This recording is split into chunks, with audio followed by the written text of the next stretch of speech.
1975, Chapter 231, adequate notice of this regular meeting of the Board of Adjustment for the Township of Franklin has been provided.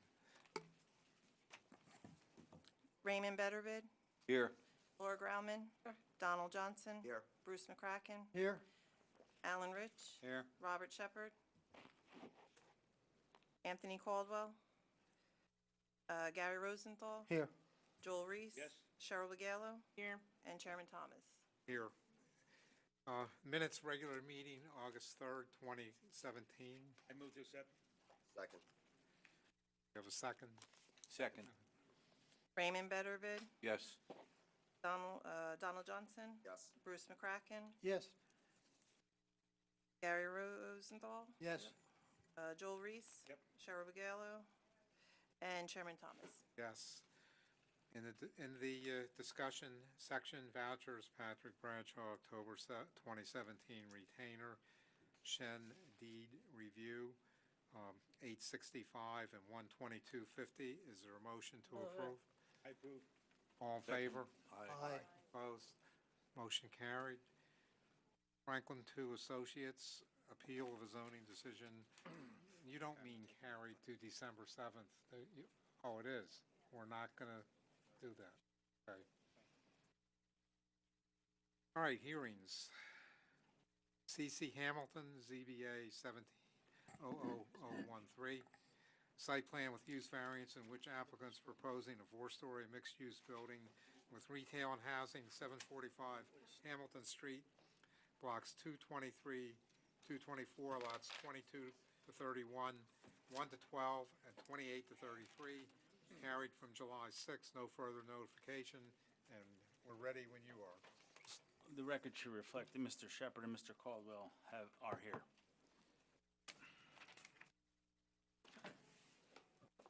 Good evening, Mr. Chairman, members of the board. Before we start this application, there was a matter that was listed on the agenda for to be carried. It was on the agenda as it was published this afternoon, and it's no longer on the agenda, which is the appeal of the zoning officer's decision for was it Franklin Properties.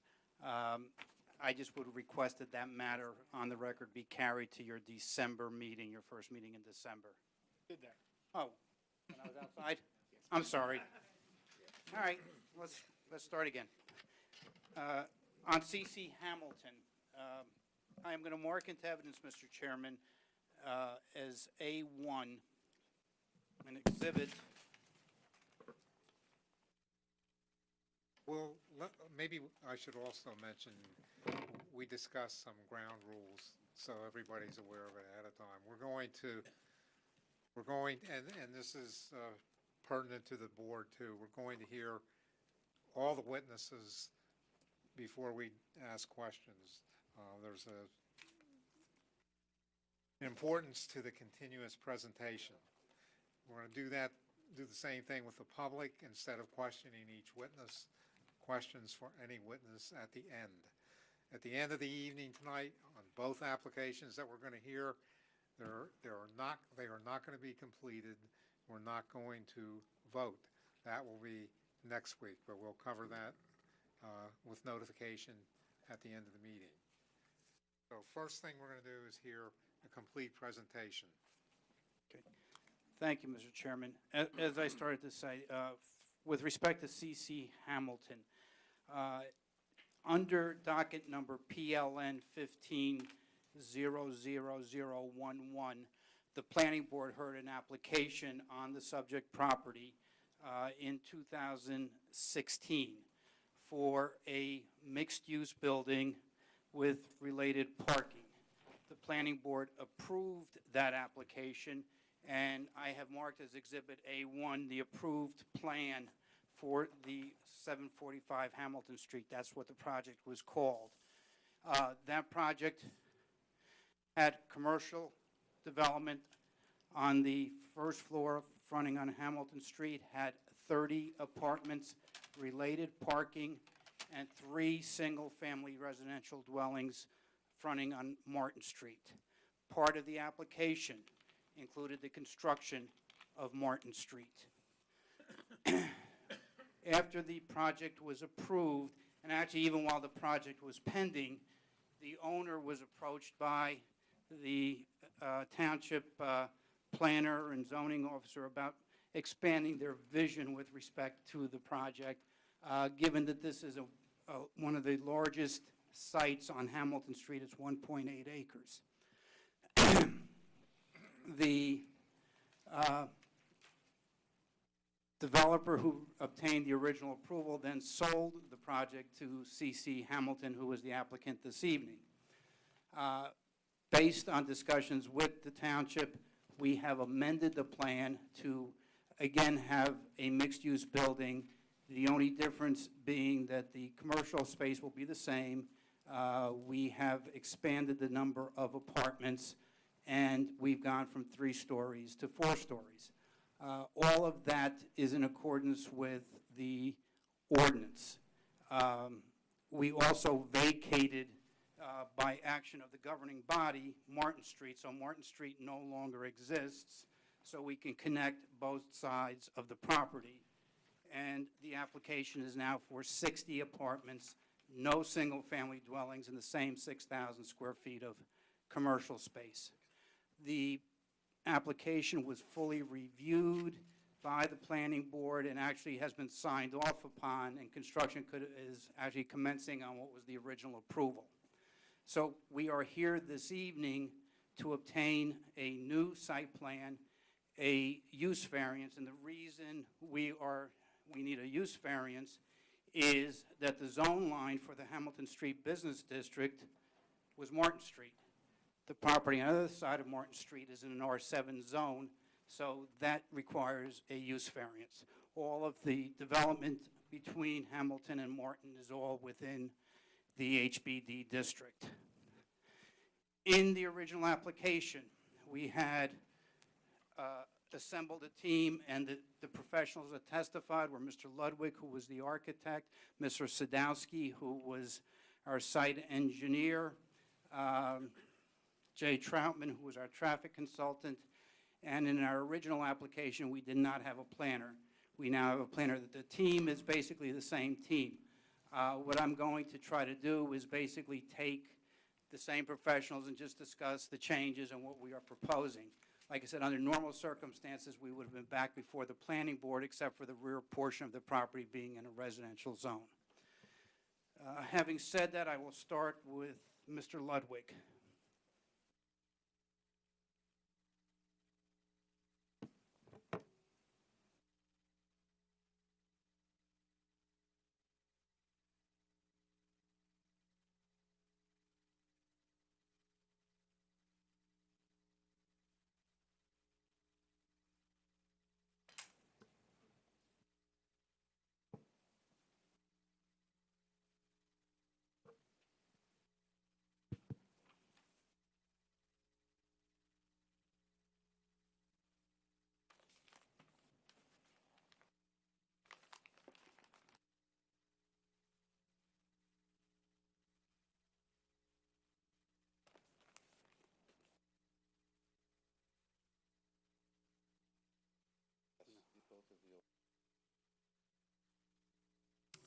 Okay, Mr. Ludwig, if you raise your right hand for me, do you solemnly swear or affirm to tell the whole truth, nothing but the truth? I do. Okay.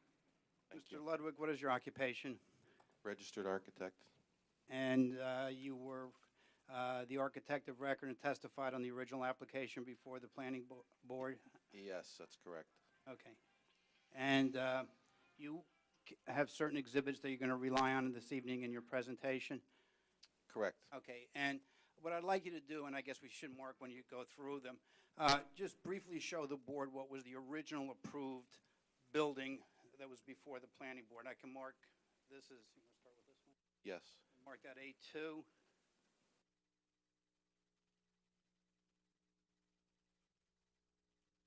Okay. Again, these two boards are the design of the project that was approved last year. The board to the left, Mark A2, is the design of the first floor plan. The building is an L-shaped structure. The area along Hamilton Street is a retail area, and the leg along DeWald Avenue is residential. the building was designed to have a second and third floor, which is the board to the right, which I should mark A3. A3, yes, please. Again, the board to the right has the second and third floor residential apartments along Hamilton Street and DeWald Avenue. Also indicated on the boards are renderings. These are the exact boards that were presented last year, renderings of the project indicating the views from the parking lot and from DeWald Avenue and Hamilton Street. Okay, and the building that was approved by the planning board, it was a 3-story building? Correct. And what was the height of that building? That's a good question.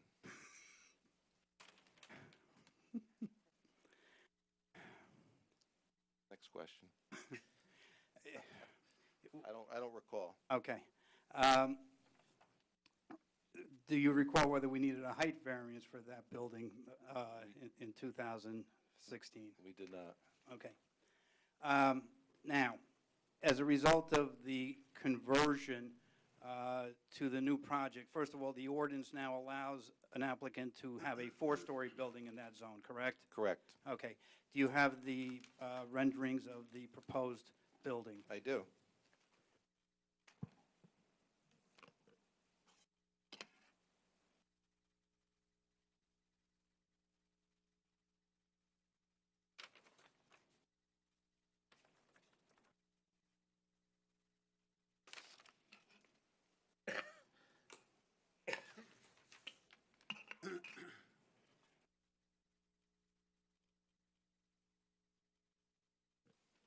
Okay, the two boards that I guess I'll mark A4 and A5.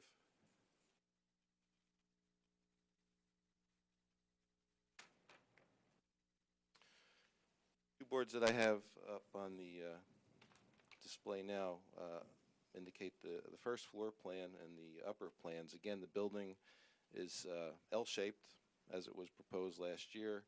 The run along Hamilton Street still includes retail. It's within a couple of feet in size of what it was last year. The leg along DeWald Avenue still includes residential. However, that leg has been extended about 100 feet. The second, third, and fourth floors are all residential. A change from the previous design is the current design has an interior corridor connecting the 4 interior stair towers and elevator tower. Okay, and pursuant to the township ordinance, in order to get the 4th story, we had to have a mix of 1 and 2 bedrooms. Is that correct? That's correct. And what is the mix of the 1 and 2 bedroom units? We have a total of 61 units, 21 one-bedroom units, and 42 bedroom. Okay. And access, take us to the commercial space. How do you access the commercial space? Okay. Again, this leg is along Hamilton Street. The retail spaces have exterior doors accessible from the sidewalk along Hamilton. They also have access from the rear parking lot indicated in these locations. There is a door that enters the stair tower from the front sidewalk and from the parking lot to access the apartment area. Okay. And the apartments are all accessed through an interior corridor? Correct. And how many stairwells are there in the project? 4. And can you indicate where they are? Sure. We have 1, 2, 3, 4. Okay. And then when we get to the site plan, all of the parking is behind the building, is that correct? That's correct. Now, you're aware of the Hamilton Street Business District Ordinance and the design standards? I am. And do you have with you this evening the elevations of the proposed building? I do.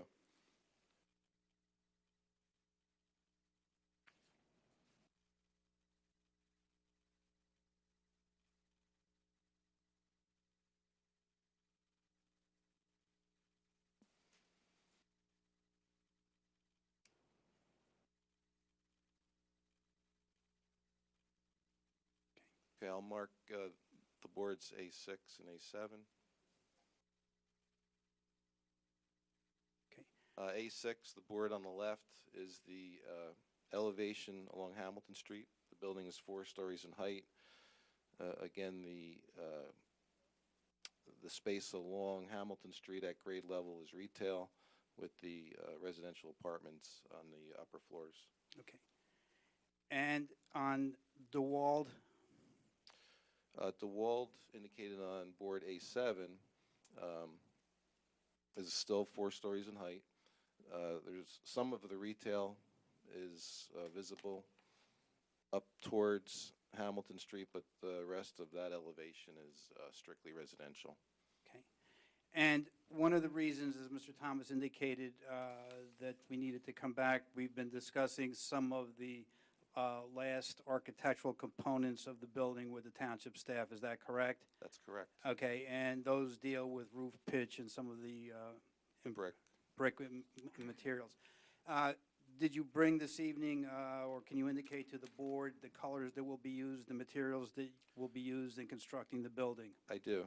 If I may, this A7 or A6 board is different than the one that was submitted. This is updated per the township recommendations. That sheet over there is what was submitted. As far as the outside of the building,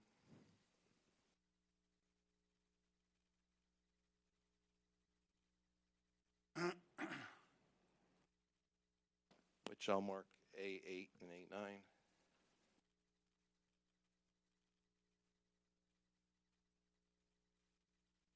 Both of these views are standing at the corner of Hamilton and DeWald, looking mostly towards Hamilton. Again, you can see the retail area at grade with the residential apartments above. The building has a mix of brick facing and vinyl siding, high-end vinyl siding, limestone type base along both street levels.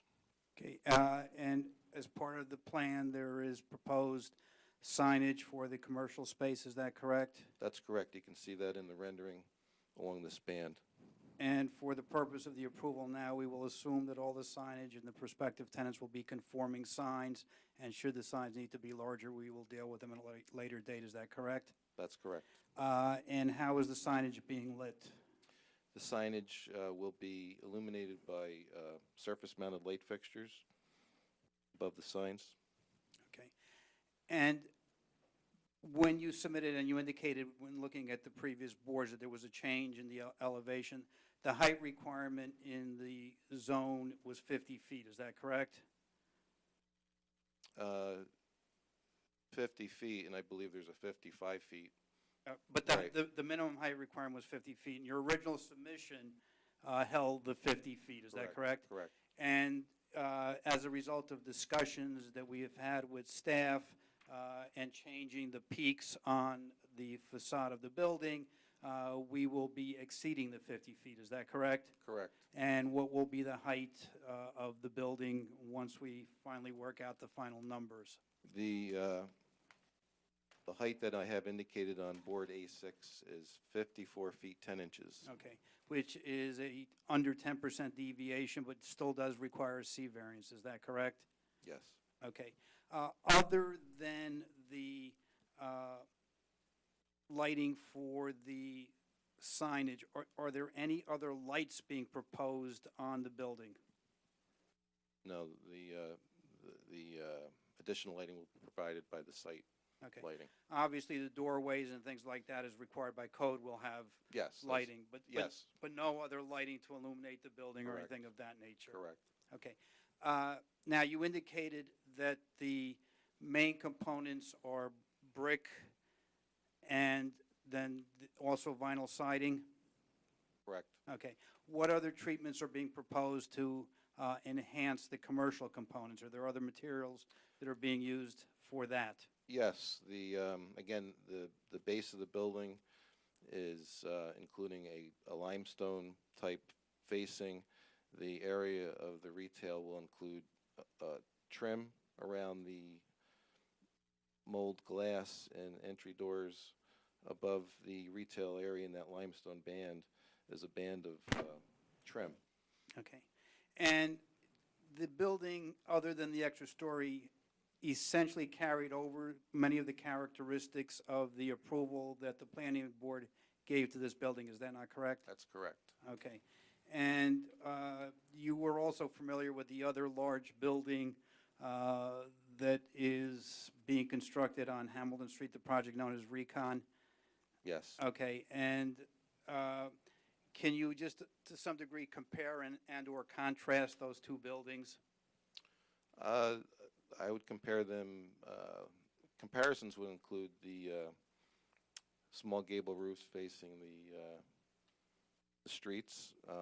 The Recon project has retail along Hamilton Street. The height of the building is very similar to this building. So it's consistent with, actually, the Recon application was heard by the zoning board, and you presented testimony in that application. Is that correct? Actually, I wasn't at the zoning board meeting, but my firm. Presented the testimony. Okay. Thank you. I have no further questions of this witness.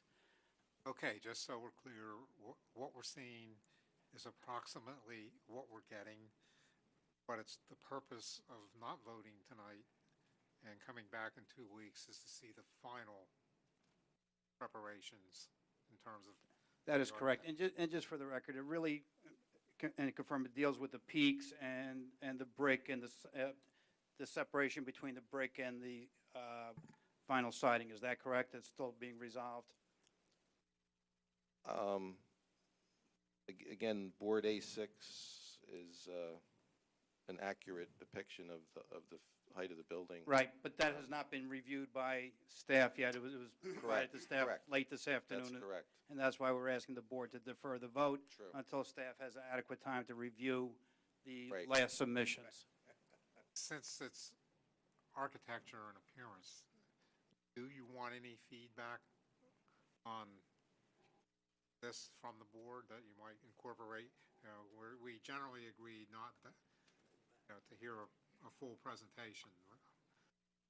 Give you that option. Obviously, the ultimate approval of both the design and everything else is the board's decision. So at the end, I would assume when we open it up for questioning, the board obviously has the right to ask questions or provide comment.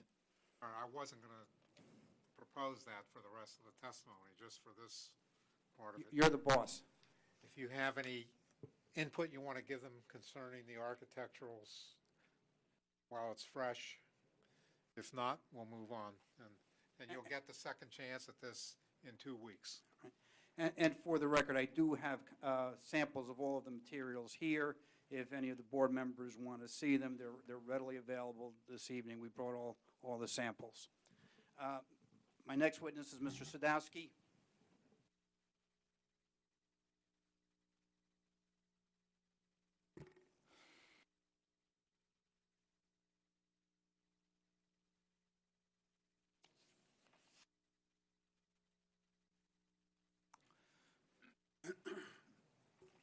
Okay, if you raise your right hand, solemnly swear affirm, tell the whole truth, nothing but the truth.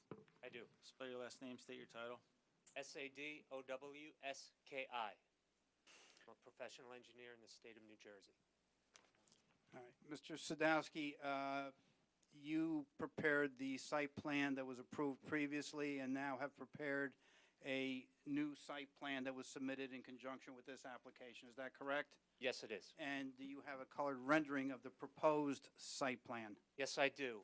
Let's see, the last exhibit was A9, so we'll mark it A10. Get to it.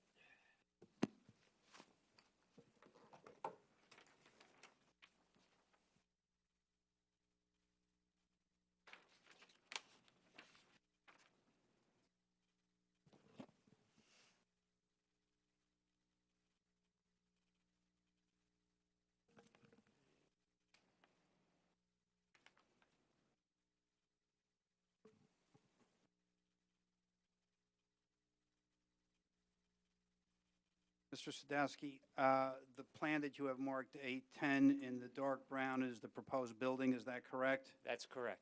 Okay, and can you briefly in that plan, for the purpose of orienting the board, can you show the board where Martin Street was before it was vacated approximately? Yes, on the left-hand corner of the drawing, you could kind of make out the edge of pavement, and the paper street continued then to DeWald. It wasn't a developed road. It was a vacant road, and so we acquired it as part of the property. Okay. Now, the plan that is before the board this evening, Mr. Ludwig described the building.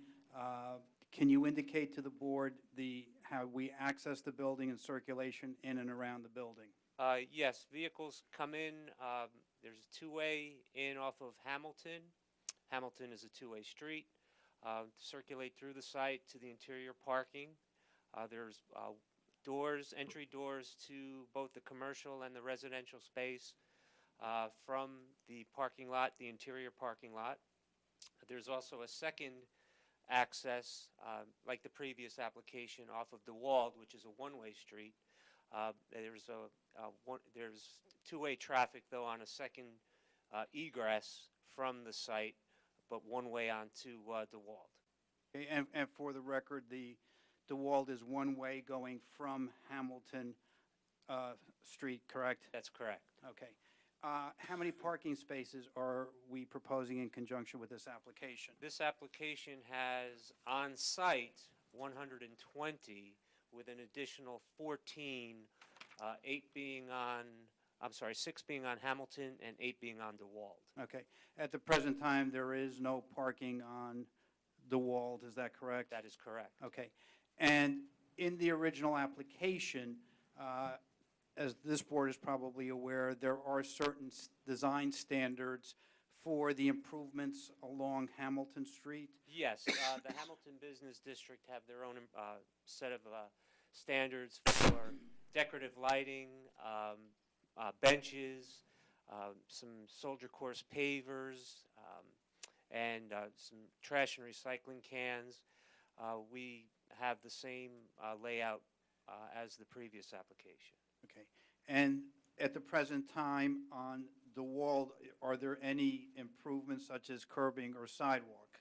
We're proposing to expand the cartway, the drive aisle, the pavement, and add curb down to the end of the property. Okay. Is there also going to be a sidewalk on DeWald? Yes, there will be. Okay. Now, interiorly, we're required to provide landscaping. Is that correct? That is correct. This application focused more on the adjacent residential properties, because now we're extending the parking lot to the residential corners here at the northern property line and along the western property line. So we've added a fence, a solid fence, along with heavy landscaping along those property lines. Okay. And as depicted on the plan, there is landscaping also in the islands within the parking lot. Is that correct? That is correct. Okay. Can you indicate how the site is being lit? Yes, there are some wall-mounted light fixtures on the interior of the site, but primarily they are pole-mounted in the landscaped islands and along the perimeter of the parking lot. Okay. And there was a lighting plan that was submitted in conjunction with this application? Yes. Okay. And one of the staff comments was that in some of the areas, we may need some house shields to make sure that there is no spillover of the lighting onto any of the adjoining properties. Is that correct? That's correct. Okay, and we will modify the plan to make sure we comply with the ordinance and contain all of our lighting on site. Is that correct? Yes. Okay. How are we handling refuse? Refuse, we have 2 interior dumpsters that will be handled with private collection. The access will be off at DeWald, so the dumpster enclosures have been skewed on an angle to facilitate the hauling vehicle coming in, emptying the dumpsters, and then exiting onto Hamilton Street. Okay, and in speaking with the owners of the property, Will the residential garbage be collected within the building and then carried out to the dumpster by employees of the owner? Yes, Okay. And then the commercial tenants will be responsible, obviously, to take care of their own garbage. yes, And all garbage will be removed on this site by a private hauler as necessary? that is correct. Okay. Now, how is stormwater management being handled? Stormwater management is being handled by an underground storage system, a series of pipes. The actual details and the layout are contained within the site plan package. The runoff will be collected not only from the parking lot, but also from the building itself.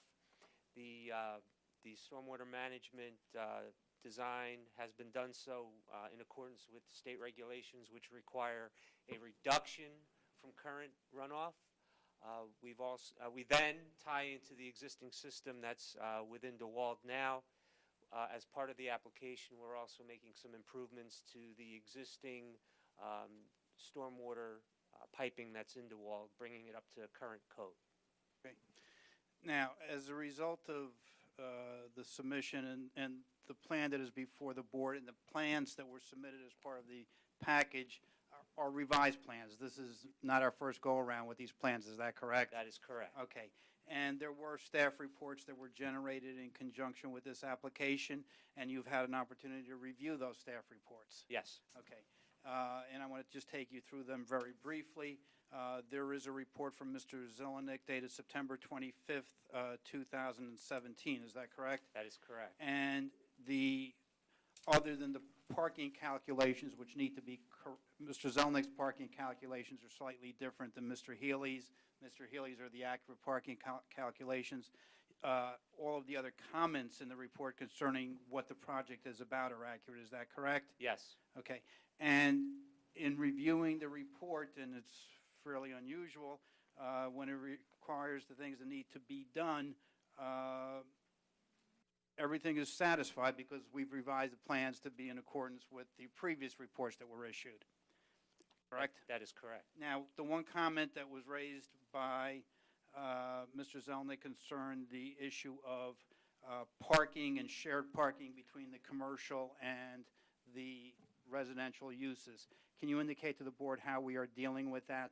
Yes, what we propose to do, as similar with the previous application, is we will add signage at several locations within the interior that restrict parking to tenants only. And we're trying to target one designated space per apartment unit, with the balance of the spaces being open to either the commercial or the tenants.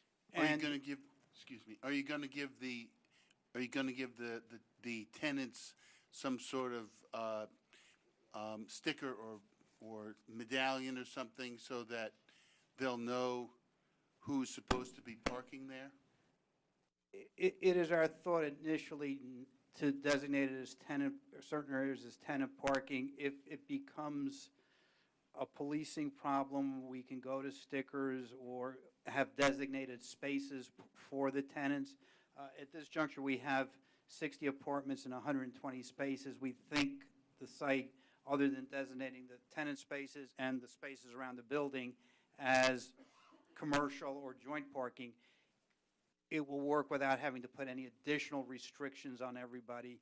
But if the need arises, we can either provide a designated spot for each unit or have stickers or decals if that becomes necessary. But decals are a problem to some degree because the commercial users, a guest of the commercial spaces, can park in that parking lot. So if somebody doesn't have a sticker, doesn't mean they don't have the right to be there, because they may be visiting one of the stores on the lower level.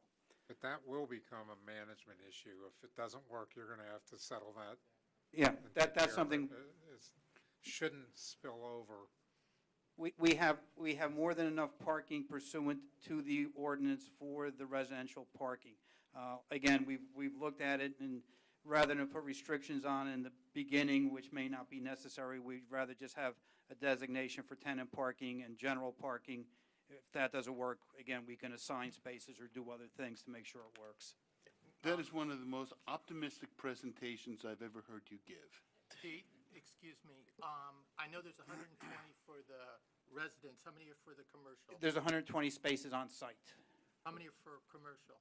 Well, For the we retail? are designating all of the spaces adjacent to the building as open spaces that can be used by, either guests of the residents or guests of the commercial spaces. So every space along the perimeter of the building will be open to anybody.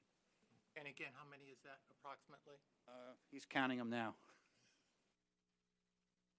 30. Now, that does not include the off-street parking. I know we can't say that that's, going to be held towards for the commercial space here, but we are adding 8 additional spaces right in front of the building on the wall as well. And then also another 4. And another 6 6. on Hamilton Street. Right, which are public spaces. That's right. Did you mention handicap spaces, and where are they located? The 6 handicap spaces for the site are located right at the main entrances for convenience.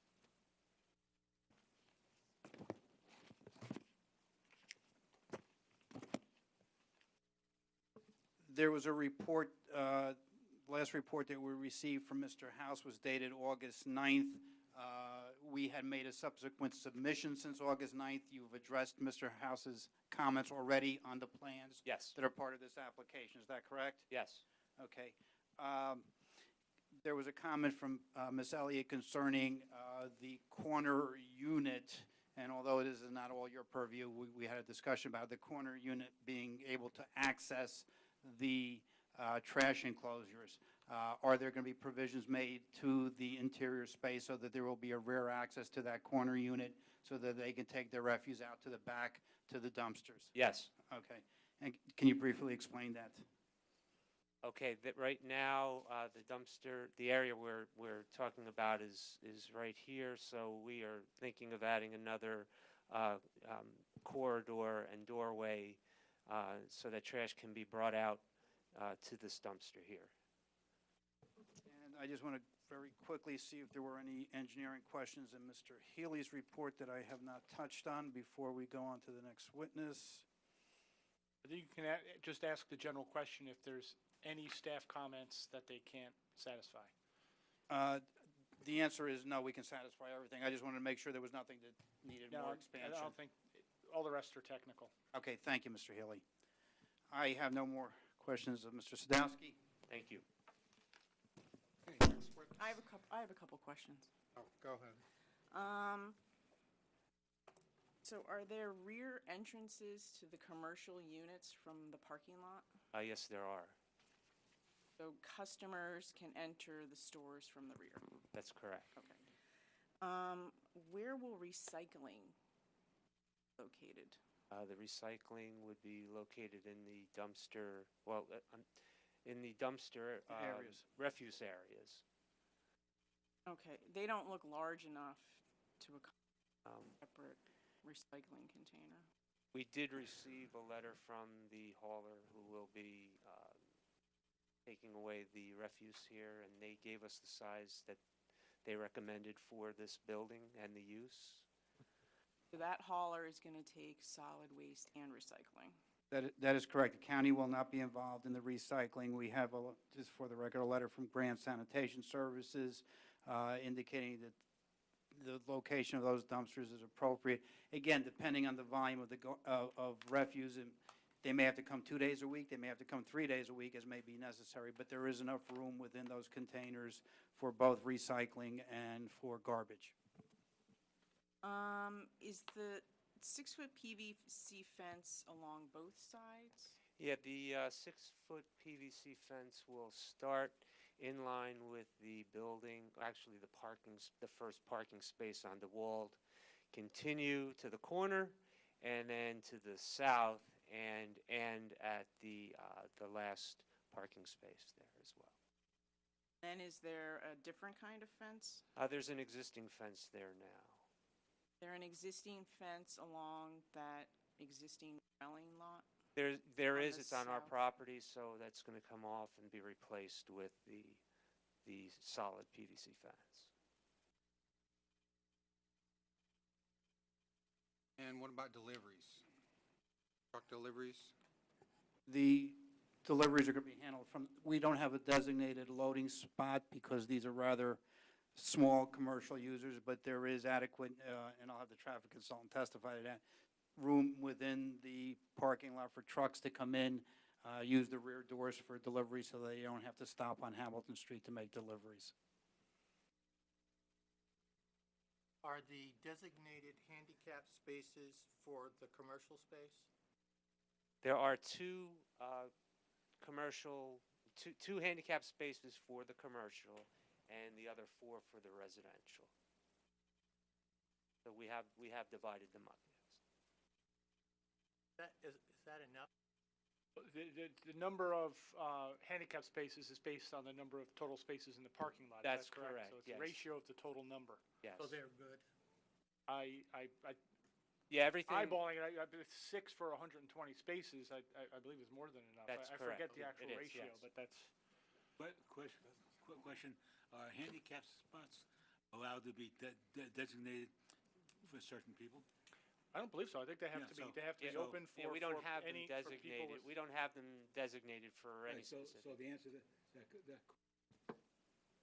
they're there for whoever has a handicap. Sure, And absolutely. it can't be designated commercial or residential. First come, first served with the people with the appropriate Right. Yeah. placards. Okay. Mr. Chairman, just one question. The location of the dumpsters, how does that not impede sight distance of drivers within the parking lot? We're going to have the. Next witness. Okay. Mr. Troutman.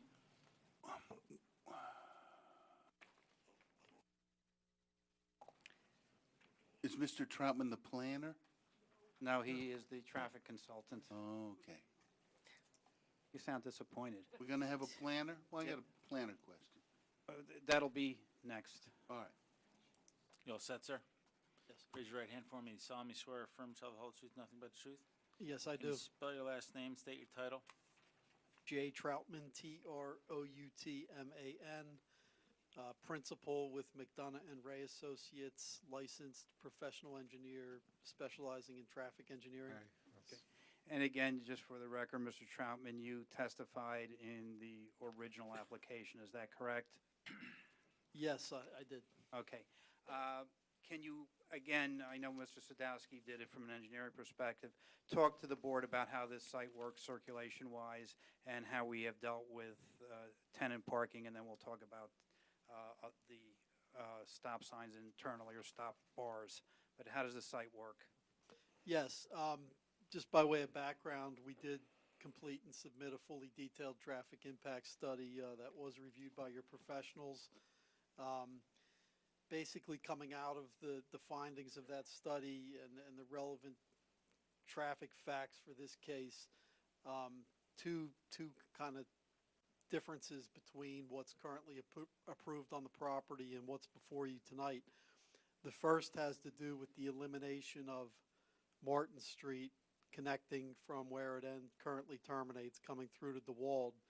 On the previous plan, you would have had the ability to exit this site to Martin Street and then use Martin Street to get to Matilda. That's now going to be eliminated, and you will have a direct access to DeWald to go north, or you will have full access to Hamilton Street as you did in the old plan. The other change would be the impact of the elimination of 3 single-family homes and the addition of 31. We conducted calculations to show that that is not a significant change in traffic. It results in 13 additional AM peak hour trips and 16 additional PM peak hour trips. And then to test the capacity of the roadways, we reanalyzed Hamilton Street at the driveway where most of our traffic activity will occur coming in and out of Hamilton Street, and found that still operates at an acceptable level of service C for the movements at that driveway. And you also have the ability to enter the site from DeWald. If you wanted to turn into DeWald, you could turn left and enter the northern end of the parking lot. So In terms of the recirculation and testing roadway capacity, that is all adequate and has been reviewed. Within the site itself, we've eliminated one of the dumpsters that was on a prior plan, so you don't have any issue in this aisle with the dumpster blocking visibility. In the northern aisle, the traffic in this east-west aisle at the north end has the right-of-way, so there's no requirement for a sight line. Traffic going north would be stopped, and they have adequate sight distance. The only aisle that we needed to look at in terms of a dumpster was the southerlymost aisle, and we were able to move the stop bar up to be basically past the dumpster and mark the pavement with stop. And once that driver gets up to that stop bar, there is adequate sight line for them to look around that dumpster as they come out of that aisle. And of course, you have very low speeds out there within the parking lot, so that movement will operate acceptably as well. Okay, and actually, that drive aisle where the stop bar is one of the areas that's designated for resident parking, so the residents generally would park in that area, would be familiar that the dumpster is there and what to look for and what not to look for when entering and leaving the site. Is that correct? That's correct. Okay, now, with respect to vehicles entering and leaving the site, has there been analysis done as to the adequacy of sight distances both on Hamilton Street and DeWald? Yes, that was another comment that was addressed in the revised plans. The sight lines were all shown. The Hamilton Street driveway has already been approved by Somerset County as to sight lines, and then the DeWald sight lines were improved by making an architectural change by eliminating a portion of the building. Instead of having it come out to a corner right at the intersection, we have an indentation in the building to facilitate the sight distance looking south on DeWald. Those lines were put on the revised plans, and the engineer is now satisfied with those calculations. Okay. And have you analyzed the site for the maneuverability of garbage trucks, delivery vehicles, and other emergency vehicles? Yes, I have. We used vehicle turning templates to simulate those movements, making the turns throughout the parking lot to circulate north and south kind of in a zigzag fashion between DeWald and Hamilton, and those maneuvers were put on exhibit plans that were resubmitted with the revised plans and also reviewed and approved by your engineer, who is now satisfied as to those movements. Okay, and based on your analysis and projections for the operation of the site, you indicated that it's your opinion that most of the traffic will be using the Hamilton Street entrance and exit. Is that correct? Yes, and that sort of goes to one of the issues the board would consider as a zoning board, the impact on adjoining zoning districts. We now have a self-contained site for this use in the sense that it's fairly isolated in terms of access to the R7 zone, and that our activity traffic-wise would be mainly focused at the driveway onto Hamilton Street with some minor activity on DeWald. Okay, and just for the board's benefit, where are the nearest traffic signals on Hamilton Street so the board is aware in case there's concerns about breaks in traffic because of people entering and leaving this site and gaps?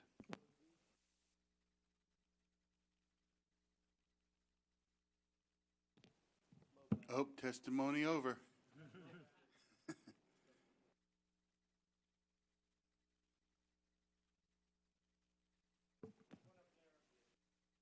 So just to finish that, when we did our data collection at DeWald and Hamilton, the traffic signal just to the west at Matilda, which is just off the exhibit to the left, was providing artificial gaps in the Hamilton flow to allow gaps for movements to make turns. And in your opinion, then, there should be no problems or delays, general delays entering and leaving the site for motorists going to work in the morning or actually people coming to the site in the morning. Is that correct? That's correct. Everything graded out at level of service C or better. I have no further questions. One quick question. How tall are the fences around the dumpsters?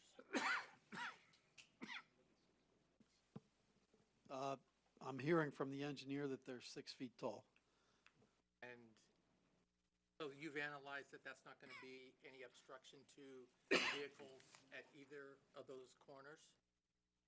There's no obstruction at the north end because this is a free-flowing aisle, so there's nobody under stop control that would have an issue with the dumpster. The only one that would potentially be an issue is the one that's in the center of the site. And we've moved the stop bar up to a point where a driver would be able to see the aisle before proceeding into the aisle. The fence would be back far enough where they get up that they would be able to see traffic?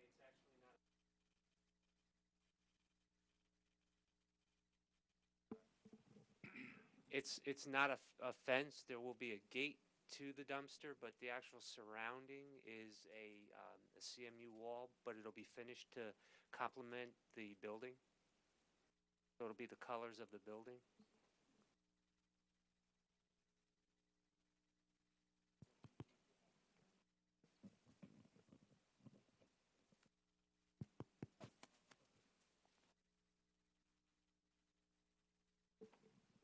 No.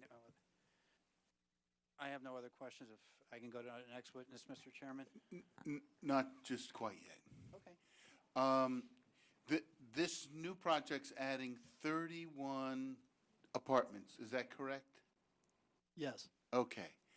So if we've got 31 apartments, I would presume that they're occupied by someone who's has to pay the rent for that apartment, which means they probably got to go to work.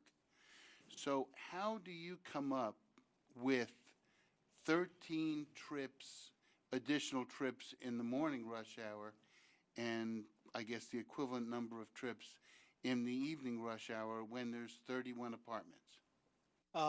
It's based on the fact that the apartments, the traffic generated by those apartments typically will leave the site over a total 3 to 4 hour period, and traffic engineers always express the trips in terms of the highest hour within that 3 to 4 hour period. So 13 is not the total that all those units would generate. That's just the highest hour within that 3 to 4 hour period. And the same thing happens in the afternoon. The rates are these rates are very well established by the Institute of Transportation. Oh, that's that Engineers. book again, right. These are the I'm aware of that book. Have you read it? No, I haven't read it, but I've heard a lot about it while I've sat here. So how many trips would you estimate are going to be created by those apartments in the morning 4 hour period and the evening 4 hour period?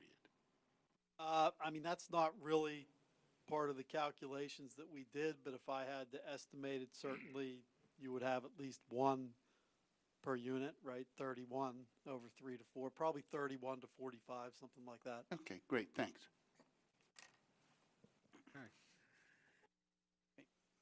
Mr. Pasolano? Actually, Mr. Chairman, if I can make a suggestion, just to make the next meeting a little bit shorter, you had mentioned that you have some materials, the building materials. Could you have the architect just run through those with the board real quick? Do you want to do that now? I think in order to make because we're Sure, going to continue this, sure. might as well just Okay. do that now, and then All right. that'll make the next meeting quicker. Pete, could I ask an overall question? Maybe it was said already, and I didn't hear it. Are these 31 apartments, are these market rate apartments, or are they rent control? Joe, use the mic, Joe. Oh, I am, okay. They're all market rate. They're all market rate. So it'll be people that can afford 2 to 3 cars, especially the 2-bedroom? They're basically 1 and 2 bedroom apartments. My guess is you're talking about 1 to 1.5 cars with a 2 bedrooms. Some 2 bedrooms will have 2 cars, some won't have one. I can guarantee that the two-bedroom apartments in this day and age, without adequate public transportation, will have 2 cars. In Yeah, fact, and the parking requirements reflect that. Yeah. It's two spaces for a two-bedroom. and there's a teenager living with the parents, it might be 2.5 cars average, yeah.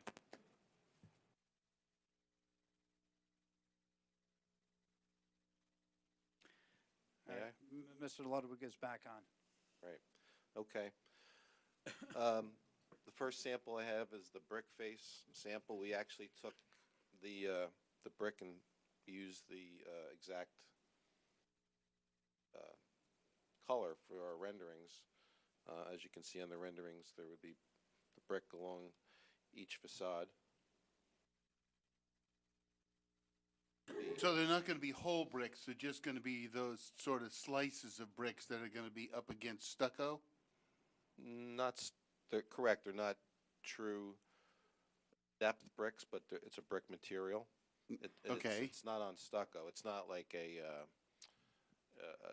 Garden State brick face where they used to put a stucco on it and score it. Right. These are actual pieces of brick that get applied. And how are they, and what are they attached to? Cinder blocks? No, the sheathing on this building will be a rigid board, not plywood, for fire rating purposes. This material will be attached to that over a moisture barrier. The heck are What's they in going to do between that? the bricks? I mean, I guess the question is it going to have the appearance of real brick, and how does that get achieved? Yes, it will have the appearance, if I may, there's a photograph on the literature here. Yep. Where you can see the grout. Yep. But I'm troubled, I'm not troubled, but I'm just curious about, okay, we're going to have some sort of a board that's going to be up against the outside of the building, and then you say there's going to be a moisture barrier. That would be Tyvek? Correct, similar to a Tyvek. To a Tyvek. Well, I'm really bewildered by how you're going to attach a brick to a sheeted material like Tyvek, and it's going to stay. Now, the professionals have probably figured all this out with you, and it's worked out. So this is more of a curiosity question than something that is really something that I would be thinking about as a board member. But I don't get this. How does this Okay. work?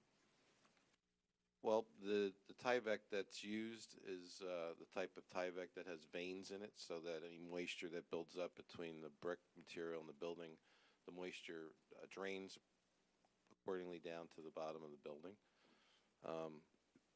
I can bring additional literature for you next time. Actually, Mr. Shepherd, if you allow, I will call our construction guy who is here, and I'll have him sworn in. It'll take about 30 seconds. He can give you a quick down and dirty explanation. So if we can have Mr. DiGiovanni sworn. Okay, sir, raise your right hand. Solemnly swear or affirm to tell the whole truth? Yes. Could you spell your last name for me? D-I-G-I-O-V-A-N-N-I. And Mr. DiGiovanni, you're employed by the applicant and are involved in the construction, or will be involved in the construction of this building? Yes, I am. And can you answer Mr. Shepherd's question? Yes, I can. This is a new product. It's called Thin Brick. And what it is, the application is 2 layers of Tyvek, what they call a weep screen. It's like a mesh kind of fabric more than anything. And there's a grid that goes on. It's a metal grid. These are glued into the metal grid, and then they're locked in with mortar. Done. Thanks.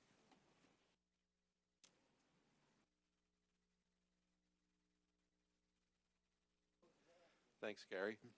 Gary, The- you want him to go through the rest of the materials? They can do that. Yeah. Sure. I'll here let you go. Mr. DiGiovanni, since he's familiar with the materials and he'll be putting them up, he can go through the rest of the materials. I won't be That sounds putting them good. up, but I'll be watching them go up. I could use this one too. This is a vinyl material that's 400 times more resistant to anything than a regular vinyl. It has almost 1.25 inches of insulation, and it keeps it rigid. It's got a overlay that's 3/4 of an inch compared to like 3/8 of a regular vinyl. It is guaranteed for life from fading.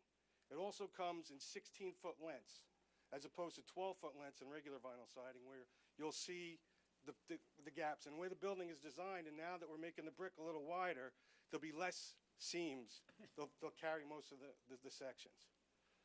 And it has a patented lock system, so it actually has been tested against a Category 5 hurricane. This is just a sample. It comes in 12 by 24 to make it look like limestone.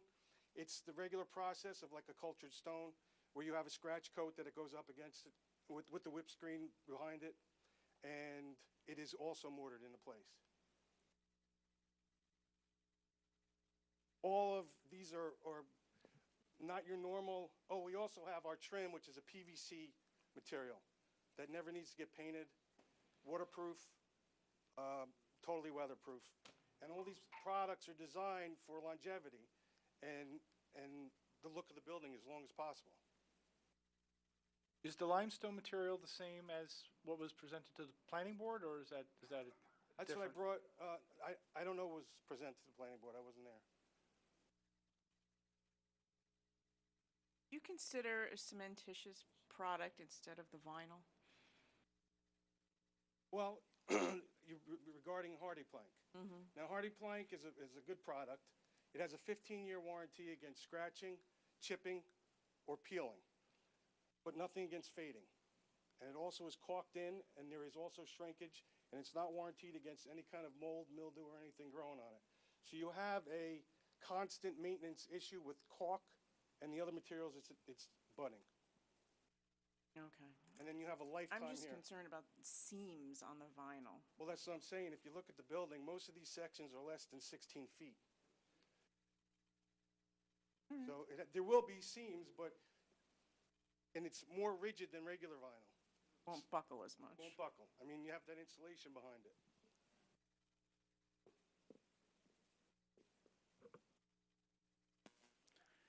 Okay, we'll trust you.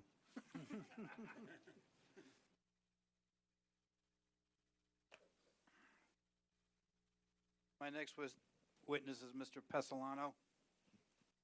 You're going to be here in 15 years to enforce the warranty, by the way. If he has time, he can help install it. Are you going to have a witness who will discuss the need for these units in this location? I don't think there is a requirement since they are permitted. I mean, what we're proposing is a permitted use in the zone. We're well within the density requirements. So it's not a question of us needing a use variance. It wasn't our intention to do that. Okay, so these units are permitted in the R7 zone. They're permitted in the HBD zone. Okay. Okay, they're permitted in the HBD zone. The height is permitted in the HBD zone, the density is permitted in the HBD zone. We do extend a lot of the parking into the R7 zone, but they are all permitted units. So the whole building's in the HBD? Now, if you look at, Here's the answer. if you look at the exhibit, here's Martin Street. The zone line is here, so it's this little portion of the building that extends into the R7 zone. The rest of it is all in the HBD zone. Mr. Pesolano, can you be sworn, please? Hi, right here. Good evening. Solemnly swear I affirm to tell the whole truth, nothing but the truth. I do. And if you could spell your last name for me and tell your title. My last name is spelled Pesolano, P as in Peter, E-S-S-O-L-A-N-O. I'm the principal and founder of MJP Land Use Planning, LLC. And are you a licensed professional planner in the state of New Jersey? Since 1984. And- My license is still in good standing. Okay. And you have certain exhibits, an exhibit that you have put together that I can hand out to the board? The exhibit prepared in collaboration with my colleague, John McDonough, but yes, now is the time to hand that out. Okay, and Let's have one for me, though, please. Thank you. we have up to A. 11. Yeah, it's 11. While you're doing that, may I qualify myself for testimony? Just did. That's it? Okay. That's it.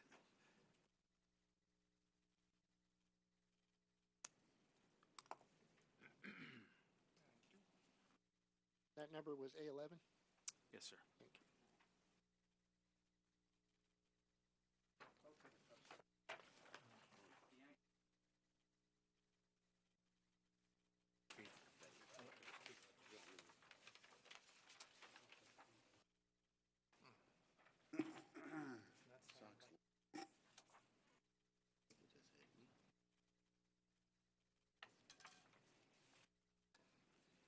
Okay, so A11 consists of 3 pages.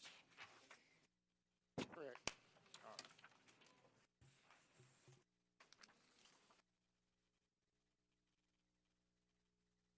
Hospital, look at him.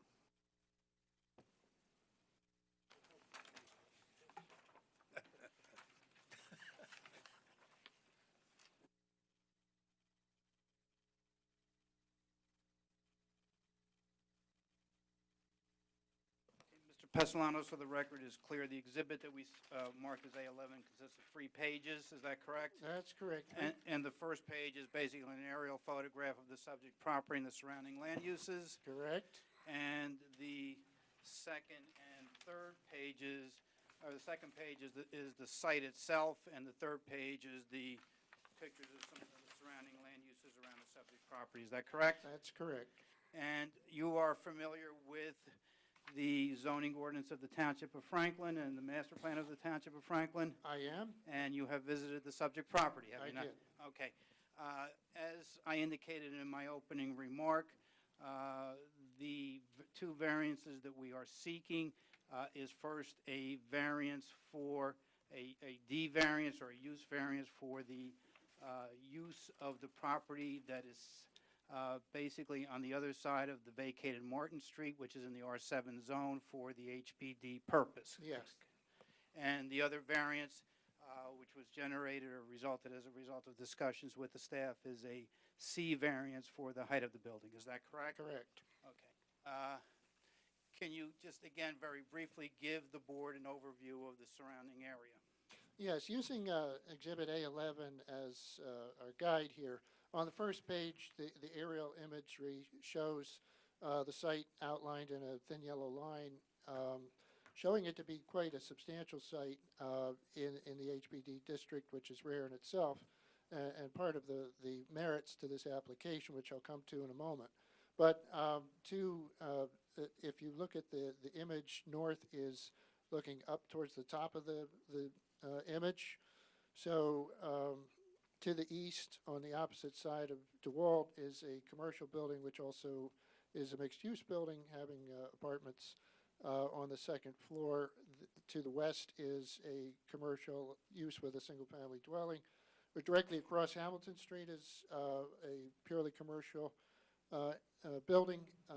Diagonally southeast of the subject property is a larger shopping center on a large parcel. To the rear, which would be to the north and to the west, the remaining boundaries are residential properties, and opposite DeWalt, on the northern portion of the site, are also a couple of single-family dwellings. So the overall context of this site is to blend in a largely residential building with some commercial within a mixed commercial residential setting.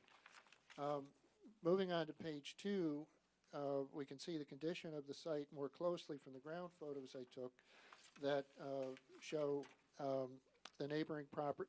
The first 2 photos from the top left going towards the center are the dwellings at the northern end, adjacent to the northern end of the site. Off of their fronting on Lewis Street, but the rear of those properties abuts the subject property. The third one across the top is a view of the subject dwelling on the subject site from the rear corner. That would be the northwest corner of the property, which you can see has been cleared of existing vegetation pretty much. The photo at the lower left corner of page 2 shows the front of the dwelling and the west side of it. The east side is visible in the center photo along the bottom, and another photo of the east side. Interesting sign there. This site is due for refreshing. If no dumping sign is needed, then a revitalization of the site certainly will be moving things in the right direction, in my opinion. Moving on to page 3, there are some photographs of recent development elsewhere on the Hamilton Street corridor, which also, like this project, embrace the spirit of the master plan amendment of 2015 and carry that forward. The upper left is at number 507 Hamilton Street. The one in the center top row is at Hamilton and Home Street, and the one with the stairway construction and the steel is 510 Hamilton Street. The remaining photos show on the lower left the adjacent use to the west of the site, which is a small residential and commercial use. The retail mall across the street, the smaller one, and then the last one on the lower right is the mixed-use commercial building directly across DeWald from the subject property. So this provides evidence of the context where this project is situated. Might have wanted to add one more exhibit, but I can just tell you about it. This site is pretty well in the center of the HBD district, the Hamilton Street corridor proper, and it on that basis alone makes it a particularly suitable site for this type of development, which the master plan was amended to encourage. And I'll come to the master plan part of it towards the end of my testimony. But as a D1 use variance, you know that the Medici analysis is the correct analysis to apply to this evaluation, and it's a 4-part evaluation. The first part is that my finding is that this project promotes several purposes of the land use law, constituting special reasons for the granting of the D1 variance requested. Purpose A is advanced. Purpose A is to promote the public good.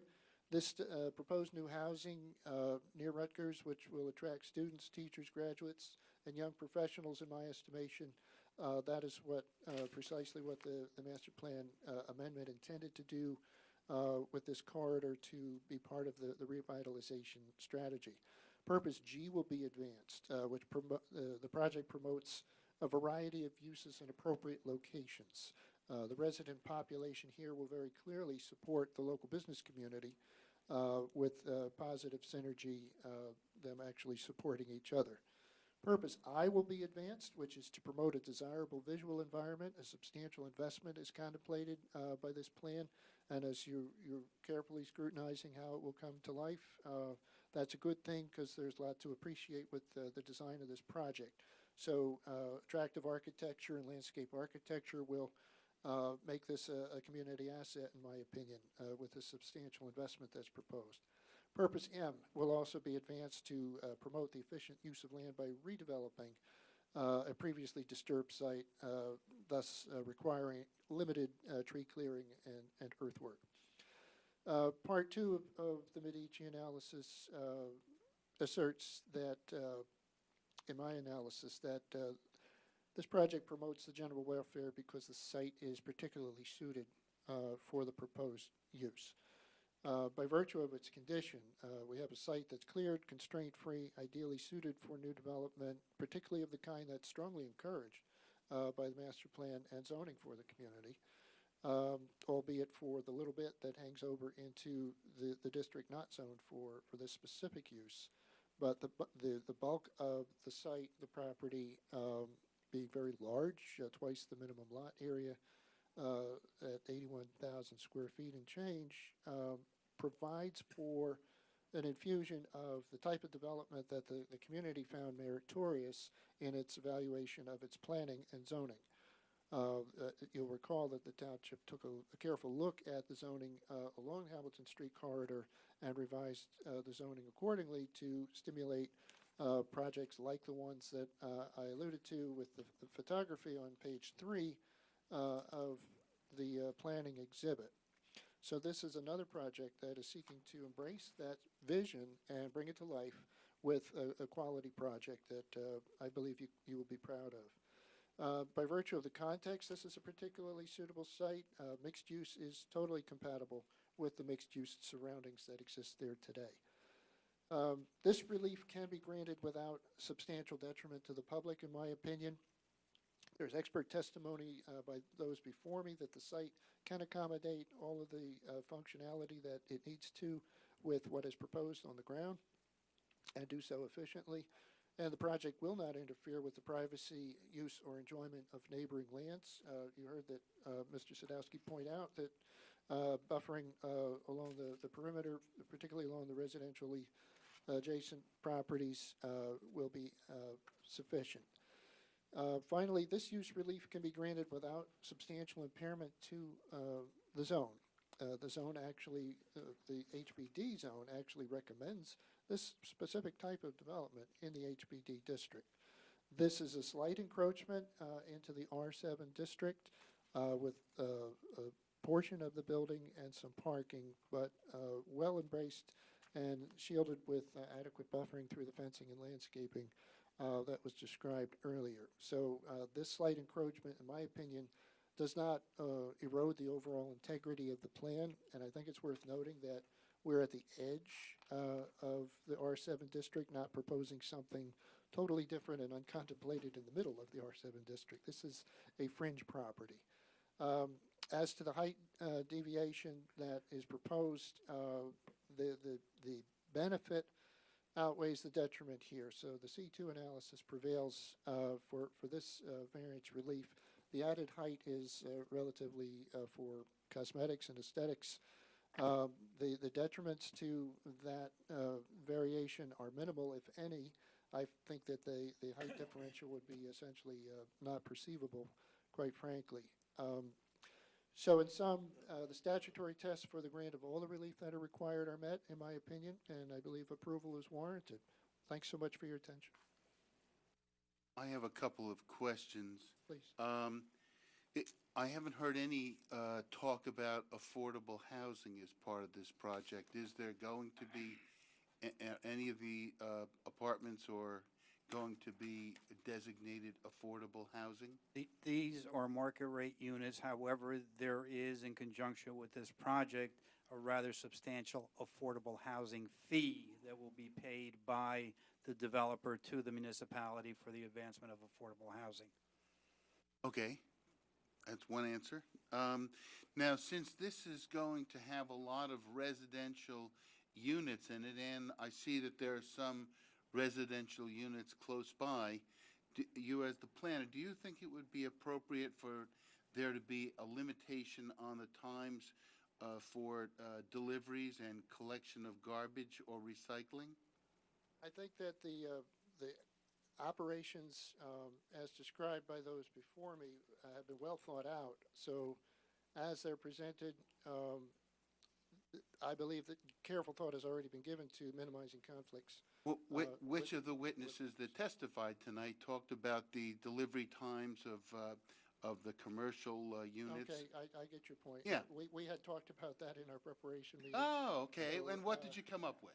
Well, let me defer to Mr. Mr. Troutman? I think it's appropriate for another witness to testify to. I'll have him answer that question. To that. Okay. Okay.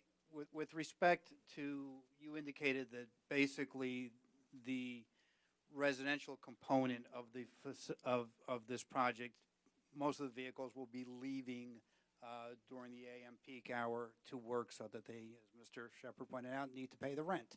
So during the day, the majority of the parking lot, in your opinion, will not be that crowded. Is that correct? Yes, that's correct. Okay, and again, commercial establishments that are generally upon a local road like this are open during the day and have deliveries during the day, is that correct? Yes. Okay, and we've provided for deliveries in the rear, and in your opinion, there is adequate room for those deliveries at the rear, and at that time, most of the parking lot will not be occupied by the residents, is that correct? Correct. Okay. With respect to the issue of garbage, Mr. Shepherd, it is a private hauler that we control. If the board is concerned that they don't want garbage trucks coming at 4 o'clock in the morning, we can agree to make arrangements and make it as a condition of approval that all garbage will be picked up during, after 7 a.m. or before 6 p.m. That sounds great. And then the last thing, I really have an issue. This is another one of those times where the professionals need to give me an answer, the township professionals. Where we've heard Mr. Lanfrick give a rosy picture of what's going to happen with the parking in this facility. We've also heard some discussion about the size of the dumpsters for garbage and recycling. If it turns out that the dumpsters for garbage and recycling are too small, and garbage and recycling is ending up on the ground, or if we start to have problems with parking, what can the town do in that situation to get the management of the building, if let's just say that they don't want to cooperate or they're not interested, what can we do to improve those types of situations? Well, first, with regard to the garbage, if there is a situation where there's garbage outside of the dumpsters, our department would coordinate with the health department. They would be cited, and they would have to address that issue. If that was to become an issue, they would have to come up with a solution. Perhaps adding an additional dumpster if it turns out that what they're proposing is not sufficient. The second question on the parking, I'm not sure the nature of the concern to answer the question.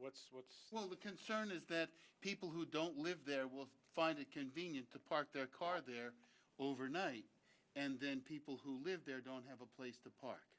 Well, that's ultimately, first of all, that's a trespassing issue. It's going to be, first of all, incumbent upon the property owner and the manager to make sure that the people that are parking there are supposed to be there. I'm sure they'll have the right to tow cars that are not supposed to be there. I think first and foremost, that's going to be the main issue. I think it's really going to be, as Mr. Lanford was describing before, I think it's going to be a self-policing matter. And again, if they have to involve the actual police, they can do so. Okay, great, thanks. Can I just add something, Mr. Shepherd? And again, in trying to get everything in, we've had numerous discussions, and I didn't get into the overall operation. There will be a full-time person. There's going to be an office on site. There will be a full-time person on site. So if there are garbage issues, we can deal with them. If there are parking issues, there's places where the tenants can come and register their complaints so we can deal with them. And again, we do have alternatives to deal with the parking problem, which hopefully won't occur. But again, this is not going to be a building that is going to be left unattended during the week. There will be somebody there every day. Great. I think that should be I have a question. included in the resolution, and also maybe the idea that there is a after-hours telephone number that person can be contacted. We can post that in the building somewhere, provide an after-hour phone number in case there are problems. I have a question. I have heard no comments or anticipation of possibly having any college students in this complex, and that could affect the parking and everything else. So I wanted to ask, have we anticipated any college students coming to this complex? It is certainly possible that there's some tenants in there will be college students. That is correct. Again, these are market rate rentals, and if they can afford to pay the rent, obviously they have the right to rent there. Anything else? I have one. When I drive by that site, that commercial building where the, what is it, I guess it's a fish store. And they park across the street, and there's a lot of foot traffic across at that space. There's a whole bunch of spaces there, and people use that parking lot across the street and cross there. And I suspect they might be going to do the same thing to access the stores. It's kind of like Highland Park, you know, I mean, people crossing all over the place. Well, Do obviously, we have a parking authority that does something about that? well, first of all, we can't control anything that's on the site across the street. That's somebody else's property. That's an older building. The parking that accesses that site would never be approved today. But it's at the intersection, and there are crosswalks there, so if people are, do park there and they decide they want to go to a store in our building, they can cross at the crosswalk and walk across. I mean, they have the right to do that. But I think that's one of the reasons why DeWalt is a one-way street, is because cars who pull into that commercial establishment pull in head-on and then back out right into the street. And that's why I think it was made a one-way street way back when. And that's my recollection. Right, I see the parking. In the picture, it shows them an angle parking. And then the idea of a crosswalk not at an intersection, or maybe at the driveway, in other words, well, I don't know. There is a crosswalk at DeWalt, I guess that's Right. the one everybody's going to use, okay. Mhm. That concludes my presentation, Mr. Thomas. So if the board has any questions of any of these witnesses, have at them. I think, considering the way we're doing this, we should open to the public for questions only. Unfortunately, it's not the best situation. If someone is here and wants to make a statement concerning the application, that will have to wait for 2 weeks because all the information isn't presented yet. However, we will open to the public if there are any people who wish to ask questions concerning any part of this application. Now's the time to do it. You will have an opportunity in 2 weeks to make a statement telling how you love or hate the application. That's not tonight.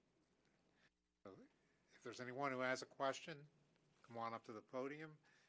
We'll take your name and deal with the question.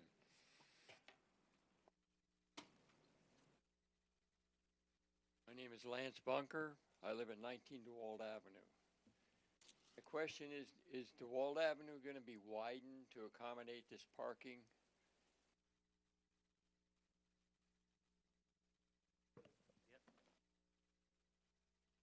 Yes, currently the roadway is narrow on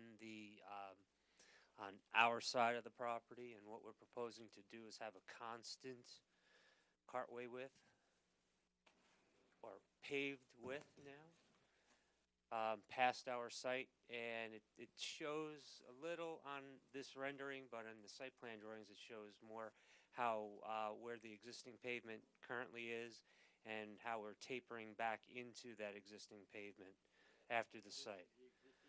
No, it's on the site drawings themselves, but I want to say 6 to 8 feet. We're widening it, and we're adding curbing and sidewalk as well.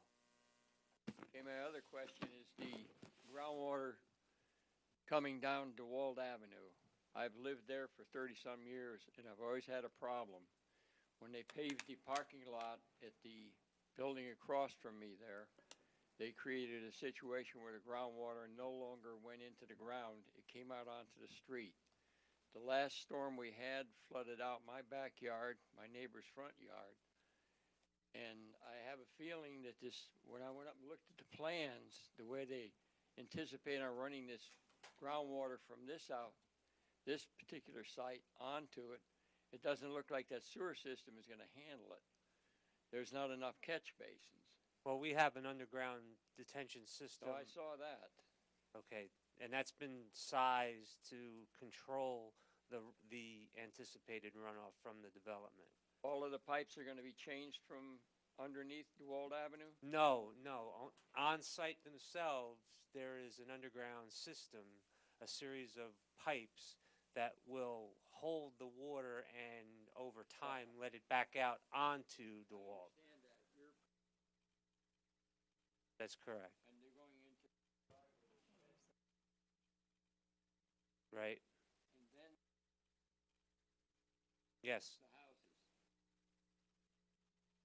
Microphone.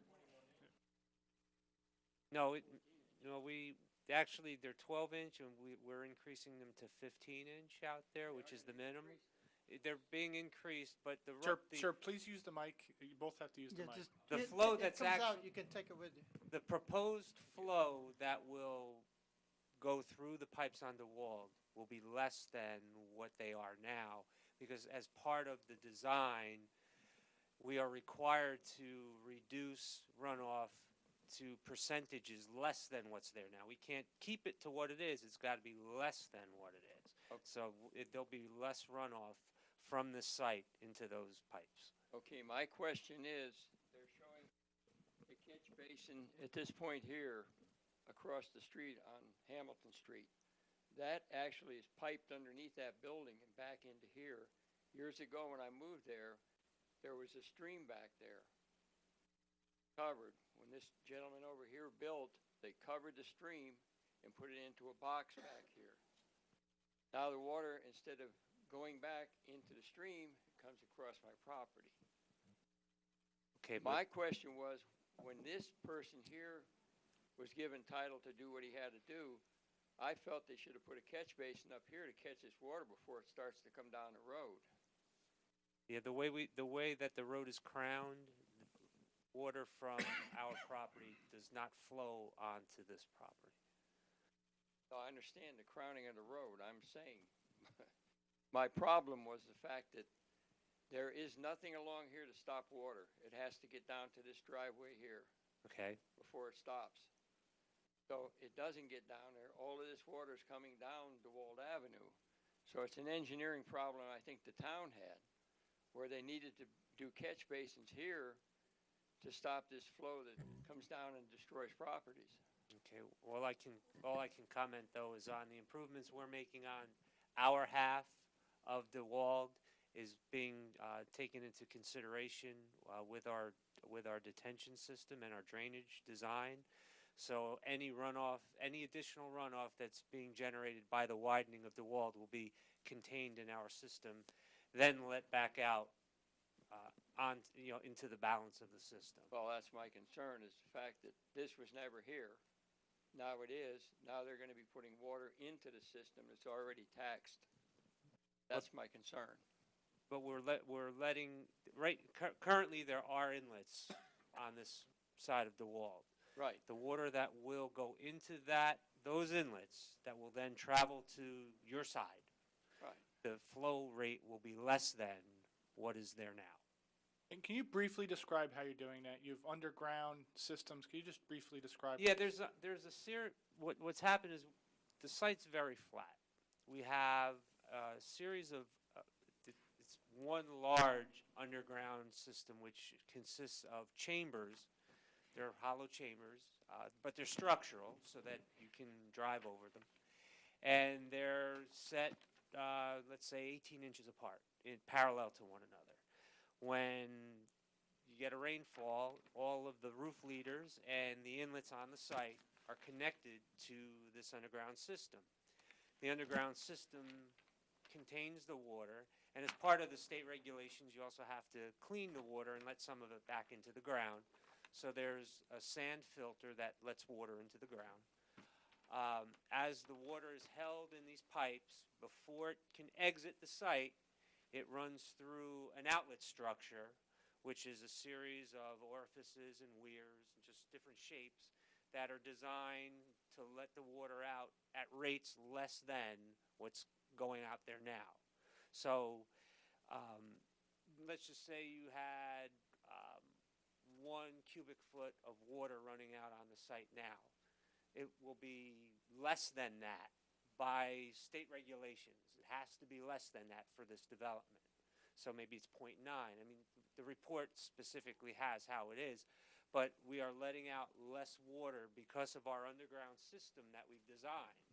We've taken that into consideration. So the water leaving the site through the pipes on DeWald will be, the flow will be less than what's currently in those pipes. And by the flow, you mean that, what I've always heard, it's the peak flow, The peak right? flow, So that's right. the rain comes, there's a deluge of rain, and right now it's, I guess, flowing over the site and into the street. Whatever that rate is, you're obviously adding building, you're adding parking lot, and without this system, obviously it would be more. That's right. But you're putting this system in where it's going to hold the water and then kind of slowly release it so that peak amount of water is less than what it is right now. Is that a correct That's correct. description? It'll release it as though it's like the property is today. What is the holding capacity? Oh, I'd have to look in the report. It's within the report. But there's I believe 1,200 linear feet of pipe underground. It's in a series of pipes. There's 19 lengths of pipe. I saw the plans. Yeah. I looked at the plans. and Yeah, stuff. there's I 19 understand lengths that of pipe perfectly. underground. When we had originally prepared our drawings for this application, we had to go back and redesign it because it was in some areas it went underneath the curbing, but it's in this area of the parking lot. So I mean, it's roughly, I want to say, 80 feet wide by 120 feet long. But the details, I can't give you exact numbers. Everything is included in the detailed drawings, and then also there's a stormwater management report that's been prepared showing how everything works. I think My only to concern is summarize a little bit so we can move on, you're going to get less impact from this development than you do today. That's correct. Problem may still come about from the other side of the street, which is something that you really have to address with the township engineer. He'll be here, unfortunately, he's not on this board. If you were here last night, you could have gone. It's just something you have to talk to the township staff about. Maybe if there are repairs needed on that street, this is a time to get involved with bringing it to their attention if there's going to be. I had come here about 20-some years ago and brought 8x10 pictures of the water coming down my driveway a foot deep. And they said, yeah, we'll look into it. And that was 20 years ago. So I guess Now it's you're going to still have open. some. There's new action. people You're gonna there have some now. action across the street, so that might actually work in your favor. All right, I will be up and see the township engineer then. Thank you. Thank you. Anyone else? Thank you for coming down. Anyone else who wishes to ask any questions? Okay, then we'll close to the public, and then we are going to wrap this up. Okay. Unless there are other board members that have questions of these witnesses, because in 2 weeks I probably will only bring the architect back. I don't want to have to bring everybody else back. So if the board has any questions of any of these witnesses, they probably should be asked now, because I don't want to have to bring everybody back. Anything from the board? Looks like we're okay with it. And 2 weeks, you go through the architectural renderings again, and that's when there will be a vote And public comment, if any. and another comment period. Anybody have anything? Okay. Let me just ask, Mr. Trotman, did the county, when they looked at Hamilton Street, did they have anything to say about people, the crosswalks or? No, I was reviewing that as you were discussing it, and this whole zone is set up to be very pedestrian friendly. That's the whole idea. They have You want those- that activity, and they have all the crosswalks set up. Yeah. They have the pedestrian push buttons where there are traffic signals, and they have regular crosswalks and sort of a pedestrian-friendly intent from what I Yeah. can see. So it would be the county that would take an action if there was a problem Yes, on crosswalks, yeah. correct. Okay. So 2 weeks is Thursday, October 19th. at 7:30. Okay. Thank you.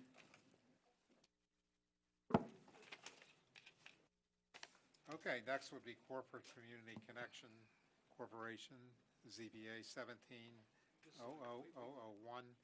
Use variance and site plan in which the applicant seeking to construct a 4-story mixed-use development, commercial residential, 610 Franklin Boulevard, Block 233, lots 7 to 14, 31 to 36, in the HBD zone. We'll be doing the same thing. As a reminder, this is not going to be voted on tonight. We'll hear testimony, take questions, and adjourn the hearing until, again, October 19th.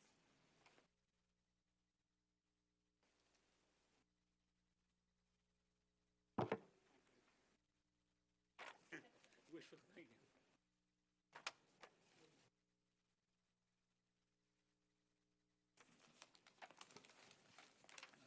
Making wardrobe changes is a little difficult.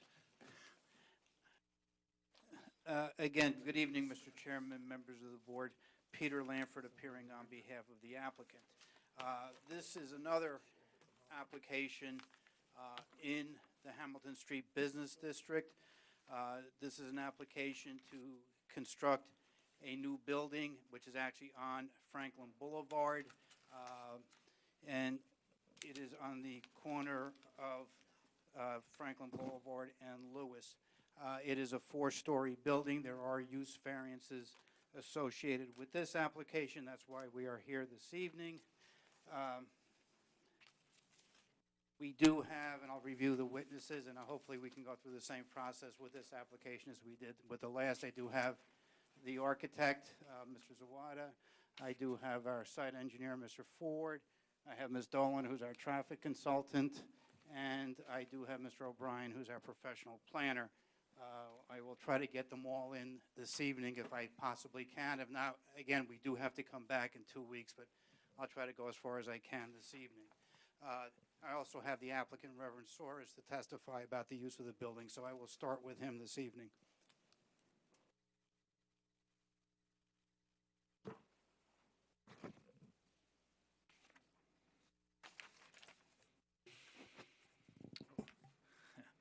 Always get a kick out of this. Solemnly swear or affirm to tell the whole truth? I do. Okay. Your name for the record. DeFar Soares, S-O-A-R-I-E-S.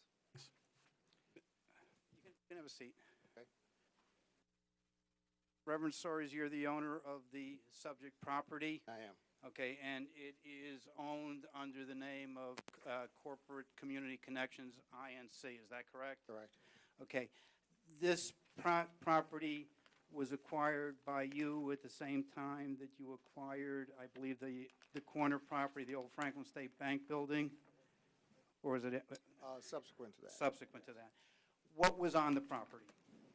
It was originally an operations center for the old Franklin State Bank. Okay. Then occupied by, most recently occupied by the Somerset County Board of Social Services. Okay. And when the new building was constructed and named after you at the intersection of Franklin Boulevard and Hamilton Street, the social services moved into that new building, is that correct? Correct. The county wanted more space and more modern space. Okay. And after they moved out, the building remained vacant? Correct. And you have since demolished the building? Correct. And the application now is to construct a brand-new 4-story building on that site? Correct. And can you indicate what you intend to do with the 4-story building? Sure. The first 2 stories will be offices occupied by First Baptist Church and related nonprofit organizations that we currently lease at 727 Franklin Boulevard. And those offices will move to this location. The top floors will be 22 units of affordable senior housing, 20 units, 1 bedroom, 2 units, 2 bedroom. Okay. The project across the street, the project that I just referred to, is also senior affordable housing, is that correct? Yes, 630 Franklin Boulevard is 64 units of senior housing, 5 dedicated to homeless veterans. Okay. Is there a need for another 22 units of senior affordable housing? The building at 630 currently has a waiting list of 100 seniors who are qualified, but there's inadequate space for them in that location.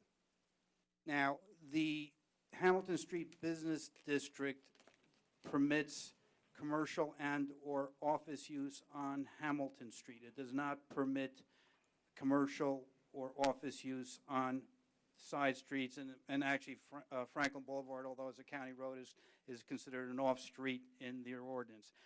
We are proposing to use the first 2 stories strictly as office, is that correct? Correct. And you have no intention and don't have a problem with a restriction in the resolution of approval that would prohibit any commercial use of that building? No, we prefer that restriction. Okay, thank you. Now, the use by your nonprofits, how many employees do you envision working within the building? Approximately 40. Okay. And is this a 9 to 5 operation? 8:30 to 5:30, but yes. You work them hard then. Hour for lunch. Okay.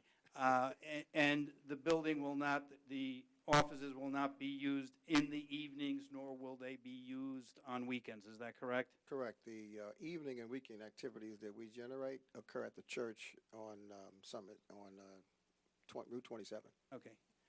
Thank you. I have no further questions. Okay, board. Mr. Zawada?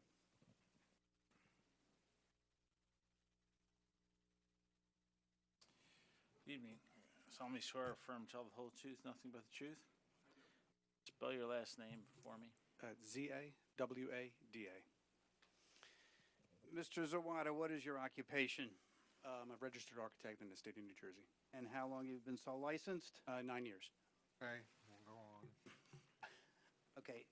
Mr. Zawada, you've prepared actually an exhibit which is on a video exhibit of both the floor plans of the building itself, and then we also have the architecturals on your exhibit. I think it was Reverend Torres that had the video. That other video we'll deal with later. What you see on the screen here is a copy of what you have in front of you, and I also have colored renderings of the project. Can you take the board, first of all, through the 4 stories of the building? How big is the building? The building is 4 stories, 50 feet. Okay. And what are the dimensions of the building? It's approximately, to be accurate,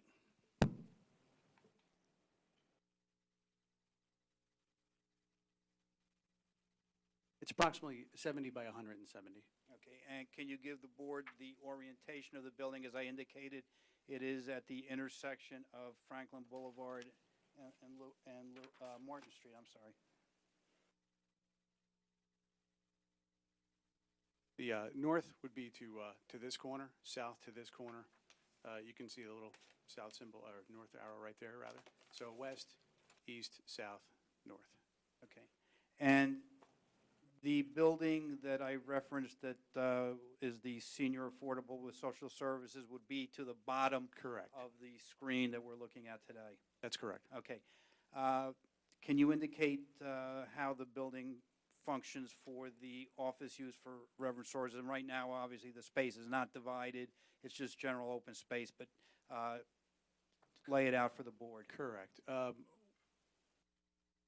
Unfortunately, on this drawing, you do not see the rest of the site, which is actually to the north, which is the parking for the building. So circulation would be from the north back to the building. This is given right now just as general office space.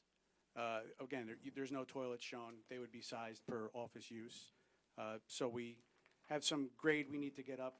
We have a series of ramps and steps to the southeast, or northeast rather, a lobby area with some elevators, a stair to the, what we'll call east end of the building, and another stair to the west end of the building, with points of entry along the north, the south, and also to the west along Franklin Boulevard. Okay, and the elevators go to all floors, or are those just residential elevators? They go to all floors. Okay, and the same thing with the stairwells, they access all the floors? That's correct. There are 2 egress stairways. Okay. The apartments on the 3rd and 4th floor?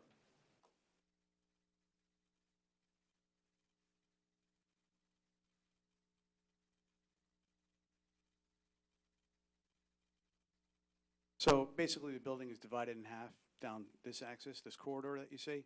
So we have our elevator lobby here to the east with a corridor running to the west.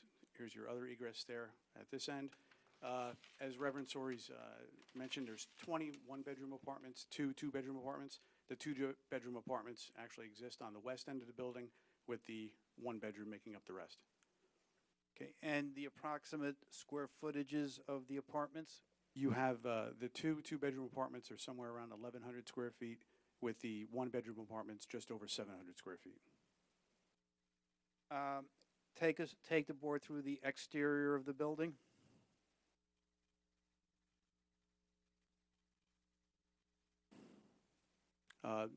This is the Martin Street elevation. So you're looking at what would house the elevator and main lobby coming from the parking area to the other side of the site. This higher mass is the stair tower, which brings us all the way from the roof down to grade. The rest of this being your apartments as you work your way west to the other stair tower, with one point of entry to the office space almost centered in that length. The elevation on the top left would be what you see at the east end of the building coming from the parking area. What's not shown here is the ramps and stairs. I mean, we're showing it as basically just flat. You have entrance to your lobby here. Other side of the building, the north side, would have a double set of doors from what our trash collection point would be, along with a walkway that brings us down this side of the building with a point of entry into office space at the center. And this is the elevation that along Franklin Boulevard with an entrance here, windows for our apartments, our stair tower, and windows at the office space. And that elevation is the elevation that we are still discussing with staff as far as the treatments and the appearance, because it does front on Franklin Boulevard, so we have not resolved the look of the building at that elevation. Is that correct? That's correct. When you see the renderings, you'll see some attempts made to satisfy some of the comments, but we're not quite we're there yet. Okay. Can you take us, or go through the renderings, and while you're going through the renderings, you can also talk about materials? Sure.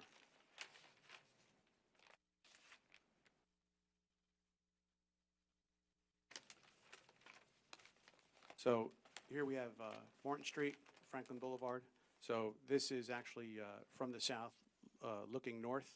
This is the existing building across the street. So this is our stair tower. You'll see some added windows in here and a small canopy. South looking north, what's that road right in front of us right there? This is Franklin Boulevard. Okay, good. South looking north, okay. Correct. So we've added, what the plans in front of you don't show is this small canopy portico that was added to this point of entry. These windows, signage or number for the building, and some landscaping which is contained and matches what the site landscaping drawings show. This gives an indication of materials which closely mimic those that exist on the building across the street. You've got brick here, some soldier courses dividing the floors, aluminum frame windows with precast concrete sills and top lintels, a painted or composite cornice around the base, another painted composite cornice around the top, which is a little bit accentuated at these pieces that stick out of the building. So everything that's recessed along here is brick. Everything that's pulled out.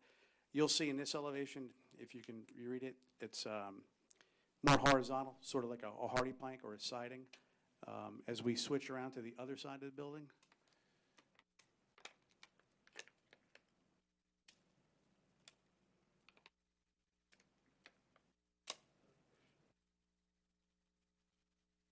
I took a stab at it.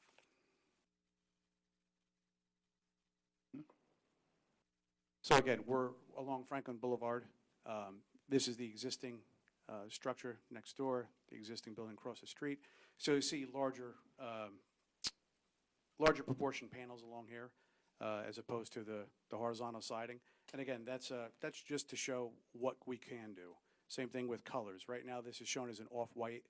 I think we would stay with a red brick, which is compares to the existing brick on this building. But this can become a lighter gray, a darker gray. We can do colors. We can, anything we want. Recommendations from the board, obviously, they'll let us know what they like and what they don't like. But right now, we kind of left it neutral just for a point of discussion. So the white parts seem to be pushed out further than the brick parts. That's correct. Two feet.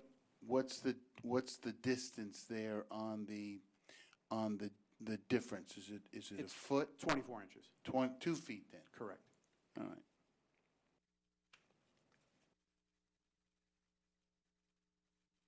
That was just a longer perspective, trying to show as that building runs down Martin Street, just to kind of give some of the town's comments have been about how we address this corner, being that we don't have a long frontage along Franklin Boulevard like the adjacent building does, if you're familiar. So this building was stepped back in an effort to kind of soften this corner and give some relief as to not just sight lines, but to give it a little bit more comfortable place to occupy, or more landscaping, just to not be up against that street edge. But the building really does present itself, along this narrow corner, along this facade. So there's some chatter going on about geometry and how we treat that corner, but we'll address that with the town staff.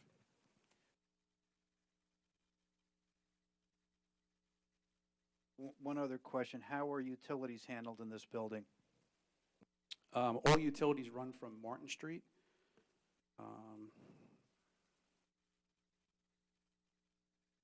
In Martin Street is the Martin. street that is not up. This is against Lewis, isn't it?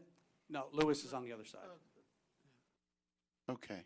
So the parking's on Lewis. That's correct. Okay. So all the utilities right now run down Martin Street, and you'll see the site drawings, our gas, electric, everything enters here. Yeah. And underneath that stair and elevator lobby is a small basement, which would be for mechanical purposes to receive all those utilities. And the basement, again, is all for utilities, it's not meant to be habitable space or anything of No that habitable nature? space, private storage, Okay. utility. Okay. Now, what about the building itself, the air conditioning, HVAC? Is there anything that's going to be either on the ground or above the building? You will have hot water boiler systems to supply that, which would be in the basement. We anticipate using split system instead of through wall units. So if you're familiar with this building, underneath every window here is an AC unit, which is through the wall. We are going to place condensers, shallow condensers, on the roof sporadically, which will make they use small refrigerant lines, little pumps. So it's a very efficient system, and those units, instead of having big air conditioning condensers, the footprint is much smaller. So when you say shallow, does that mean that they're not tall? Correct. Okay, and the split systems usually have, I'd call them hoses, that go from the condenser on the top down to the unit. That's correct. Where are those hoses going? They'll be ganged together. The way commercial split systems work is you don't have a condenser per fan unit. You gang them together. Yeah. So at this roof, you'd have a pitch pocket, or some kind of roof treatment where you'll get a gang of those refrigerant lines, which will penetrate the roof, and then run like every other utility. Oh, okay. So they're not going to be hanging over the edge of the building. Oh, no. No, they would penetrate, say, along the corridor, and it feed. That would be your lateral, and then into each separate apartment. Yep.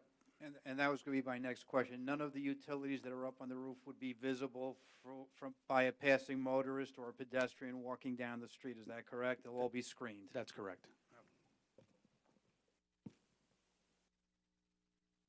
And with respect to the commercial spaces, how is the heating and the air conditioning going to be handled with respect to the commercial? The same way? Same way. Okay, fine. Thank you. I have no further questions. Thing from the board. One question. How will foot traffic be limited from going up to the apartments? Okay, so, I mean, there's from a residential on the top part. How do you limit access, so it's just for the residents to get up to those floors? Is there going to be a lobby, somebody in the lobby that's going to restrict? Are there going to be key cards or what? I am sure the building will be key carded. I believe the building at the intersection of Franklin and Boulevard is also key carded so that somebody walking off the street can't get up to the apartments. That'll be restricted. Obviously, there may be visitors to Reverend Soares's space that will access through the lobby to the office spaces, but we will have managed the restriction of the upper two floors so that they're not available to everybody. That takes care of people off the street, but you don't ordinarily want the residents to have access to the office spaces and the office ones having access to the residential floors, do you? We haven't really gotten that far into that, to be honest with you, Mr. Thomas. We can sort of sift through that, maybe give you an answer when we come back in 2 weeks. I mean, right now, with the existing building on 630, 630, 630, the office spaces are segregated from the commercial, or from the residential spaces. There's no interconnection between the two, and we can figure out how to do it with this building, and we'll give you an answer when we come back. Yeah, that should be relatively simple in the elevator, like they do in hotels and places. You put a key card in the elevator thing, and you have access, certain people have access to certain areas. Correct. And yeah, and as Reverend just pointed out, and the doors as well. It could be key coded easily enough. If you don't know the code, you're not getting in. Anybody else? Next. Mr. Ford? You just got scared.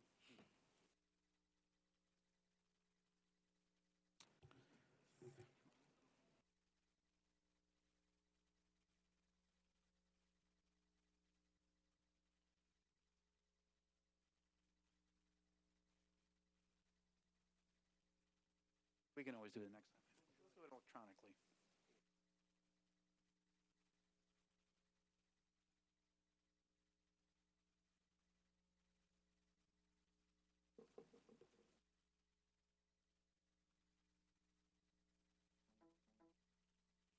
Just for clarification purposes, Mr. Brasher, how are we going to identify, I mean, the plan set we have was obviously the plan set submitted with the application. We're going to provide to the board, obviously, for future reference, the disc, or the drive itself, but are we marking these individually, or how do you, just for, Hey, these, you didn't tell me what these are yet. well, Mr. Ford will have additional exhibits, which are the site plan and color renderings of the It's all site gonna plan. be on that. It'll be on a separate Well, disc. I mean, you can just Drive. Okay, globally on either that drive. okay. And can you email us the exhibits that were presented tonight? So you haven't marked anything on this application. Well, I guess what Mr. Zawada's plans and color renderings would be A1. And then Mr. Ford will have site plans. I believe he also has some colored renderings. We also have a dumpster plan and some other things. So I guess we can mark that as a package as A2. Okay. Just need to quickly swear you in if you solemnly swear or affirm to tell the whole truth. Yes, I do. Michael Ford, F-O-R-D, Van Cleef Engineering, licensed professional engineer in the state of New Jersey. Appeared before this board many times. Mr. All Ford, my arms work. as a matter of fact, Mr. Ford, you were the engineer on the project across the street, is that correct? Yes. And you're familiar with the subject property and also the surrounding neighborhood, is that correct? Yes. All right. Can you briefly describe the existing conditions? Okay, the exhibit I have up on the screen at the moment is sheet 2 in the set of site plans that was submitted as part of the application, which has been colorized for this evening's meeting. The aerial view is the aerial view of the surrounding properties. Lewis at the top of the page,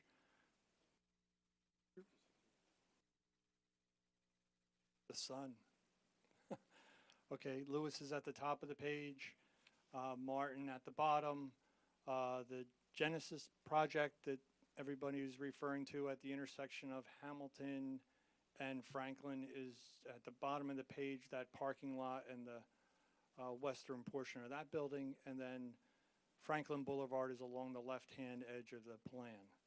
The site, the subject site, as we've discussed already, has frontage on Franklin Boulevard, Martin, and Lewis. And what is shown now is the pre-existing bank operations building in beige and the parking area. And the prior use of the property included 2 driveways out to Franklin Boulevard, 1 driveway to Martin, and 2 or 3 driveways out to Lewis. Okay. And you have now taken, now obviously the building that was shown on that aerial is gone, and Right. the site is basically level, correct? Correct. All right, can you take the board now to the site plan that you prepared? Okay. This exhibit that's on the screen at the moment is sheet 2 in the set of site plans that was submitted as part of the application. Again, we've maintained the images of the surrounding properties, the residential uses that exist along Martin, as well as Lewis, the existing commercial or building off-site. And what we've shown now is the new proposed 4-story building at the intersection of Martin and Franklin Boulevard, and then the reconfiguration of the existing parking lot. That is a new driveway off of Martin, a new driveway to Lewis. The other multiple driveways along Lewis have been eliminated, as well as the driveways, the 2 driveways out to Franklin Boulevard have been eliminated. So we've gone from up to 6 driveways down to 2. And then the parking lot has been reconfigured to be more efficient. And in each and every area along the perimeter of the property, the existing parking is at or further away from the track boundary, so that we could provide some screening and landscaping along our residential neighbors to the north, both off of Lewis and Martin. Now, how many parking spaces are we proposing in conjunction with this application? 52 on site. Okay. And the 52 parking spaces does meet the requirement for the residential development? Correct. Under the RSIS standards? Correct. And there are also excess spaces above and beyond the RSIS requirements for the residential spaces that could be used by the office occupants? Correct. Okay. How is the site going to be lit? Okay.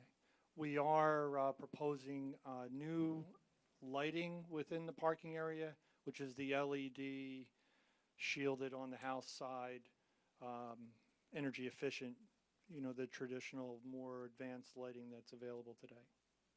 And can you indicate to the board where around the property are the light poles, if they can be shown on that plan? If not, it's along the perimeter facing in. There's also some low-level bollard lights that we've proposed along the walkway. What kind of lights? Bollard, like a 3-foot-high post that just shines immediately adjacent to the. Yeah.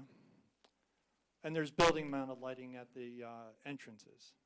And then as far as pedestrian traffic, we've shown here the parking area. There's a pedestrian route at this location, which is the northern edge of the building. And then, as the architect explained, there's the handicap parking spaces immediately adjacent to the building, and a walkway and or ramps that lead up to the main entrance.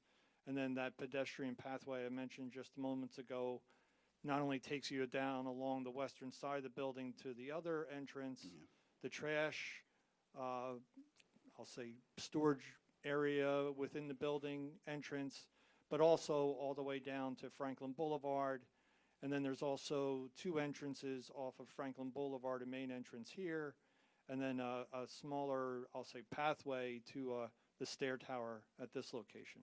Okay, and the handicap parking is adjacent to the building, is that correct? Correct. Okay. Stormwater management, the site when when it was really originally purchased by corporate community, what was the impervious coverage at that time? Yeah, I'll flip back to Exhibit 1 first. There's the existing, and then I'll go back to Exhibit 2. I think you can see visually, we went from an existing condition, or we're going to go from an existing condition of about 86% total impervious coverage on the site down to 77%. So it's almost a 10% drop in total impervious coverage. As a result of the fact that we are reducing impervious coverage, is there any stormwater management that's required, or are we providing anything to handle the runoff from the site? No, mitigation for reduction in runoff, because the virtue of the additional green area, the runoff is naturally reduced. But in the current condition right now, there's sheet flow across this existing parking lot, just across the sidewalk and into the drainage system in Lewis. Part of the site improvements we're proposing is curbing along the parking lot and extending the drainage system from Lewis into the site with catch basins that'll intercept the runoff from the parking lot and then pipe it into the system in Lewis. So that's an improvement, in my opinion. Okay. Now, you indicated that there are some landscaping enhancements. Can you take the board through the landscaping plan? And also, since there was parking abutting some residences and there will be parking abutting residences, what are we going to do to screen that parking off from the existing residential dwellings? Okay. We're proposing new street trees along all of the road frontages. There's also deciduous trees proposed along this pathway immediately adjacent to the building. And then at those areas within the parking area where we provided green areas adequate to support a deciduous tree, they're being proposed. And I'm highlighting them in the middle of the parking lot and at the edges here. And then along the borders, there are areas that are being proposed for shrubs or columnar, I'll say taller, narrower evergreen trees like an arborvitae. And then we did receive comments from the staff to supplement that landscaping even further, and we would agree to do that as a condition of approval. And I'm highlighting specifically like in this area and this area immediately adjacent to our closest neighbors. Is there any fencing along any of the boundaries of the subject property? There is existing fencing along these residents that I'm highlighting now. I believe this is a chain link fence where we're proposing landscaping, and then this other area here where the parking today actually goes right up to the property line. There's like a stockade or wood fence, and then there's a fence down in this area as well. I think they're all fences that are not ours. They're actually the neighbors' properties, and they would be left in place. Okay. Can you indicate to the board how refuse is going to be handled? Okay. There is a proposed trash enclosure at this location that we're proposing, and there was some staff comments about the size of that trash enclosure, and I heard on the prior application, this is a theme, right, how the trash is being handled. What we've actually come up with, and I'll go to the third exhibit in this series now, an optional area where we can actually, I think, enhance not only the location of the trash enclosure, but the size of the trash enclosure. And what I'm showing now this is a new exhibit. This is not a site plan that was submitted as part of the application, and you'll see maybe just a subtle change when I flip back and forth between the two of them, where we take the trash enclosure from its current location on the site plan immediately adjacent to that walkway where most of the pedestrians from the parking lot would go, and slide it to the other end of this area of parking. So it's further away from the building, but it's also further away from our closest neighbors. And it isn't, by locating it here, it gives us a opportunity to make it larger, and even larger still if a minor deviation or relief from the ordinance for the 5-yard setback to the trash enclosure could be granted as part of the application, such that, again, and I'll go back to our most original, you can see in this location route right now, the current pavement goes right up to the edge of the parking lot or their property line, and our nearest neighbor is a parking lot too. So the location we're proposing to put the trash enclosure, and perhaps with some relief, make it larger and closer to the property line, is immediately adjacent to that parking lot. And by putting it on an angle like this to facilitate the truck, emptying the trash enclosure, that portion of the trash enclosure that's within that 5-foot setback is not the entire trash enclosure. It's a small portion of it. The trash enclosure itself would be a masonry trash enclosure with a gate, masonry matching the building, and then supplemented with landscaping surrounding it. Okay. I got to jump back to the parking very briefly. The drive aisle where the angled parking spaces is, what is the width of that drive aisle? Okay. Yes, you can see that, and I've flipped back and forth a couple of times now, that the configuration of this parking area not only is slightly smaller to provide some buffering, but reconfigured from a state where it really had no striping to a uniform striped parking area. What we're proposing is a one-way circulation through this area. So this is a two-way access aisle. That is, people could go in either direction along this two-way access aisle. Lewis is a one-way street, so you can only make a right out. But through this portion of the parking lot, we're proposing one-way access. And the distance between these two 90-degree oriented rows of parking is 24 feet, which is the standard for the Hamilton Business District. But we're proposing this one-way access aisle here along these spaces that's angled parking to be 15 feet wide. One of the comments we received in the professionals review memorandum from the township was that this 15-foot access aisle doesn't comply with the township's one-way access aisle for 45-degree parking, which is 18 feet. So it's 3 feet short of that.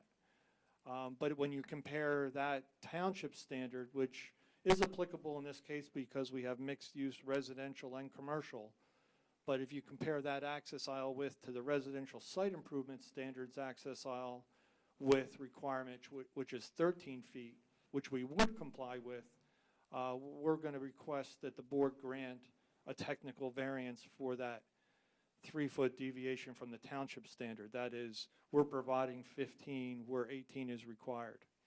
Okay. And you had a discussion with Mr. Zelnick concerning that today. Correct. And determined that it would be a variance, and he did not raise any objection to the variance, but indicated we did need to request a relief from the board. Is that right. correct? It's a board decision. Okay. And just further, it's a balancing act too. We're providing additional green space over here along this property line, where right now the existing parking goes right up to the property line. So we could take this 3 feet and add it to this access aisle and make it 18 feet wide, but we lose some of that green space and the opportunity to even pull the street trees further away from Lewis, which is another comment we received from the board. And perhaps the traffic engineer could speak to that, because this is not a high activity, high volume parking lot. This is like a shopping center where people are coming and going all day long. These are people who are going to be going to the same, probably parking the same spot every single day, which people are creatures of habit. But if the traffic engineer could speak to that in her testimony, that'd be appreciated. Mr. Ford, is there some sort of a wall at in that driving lane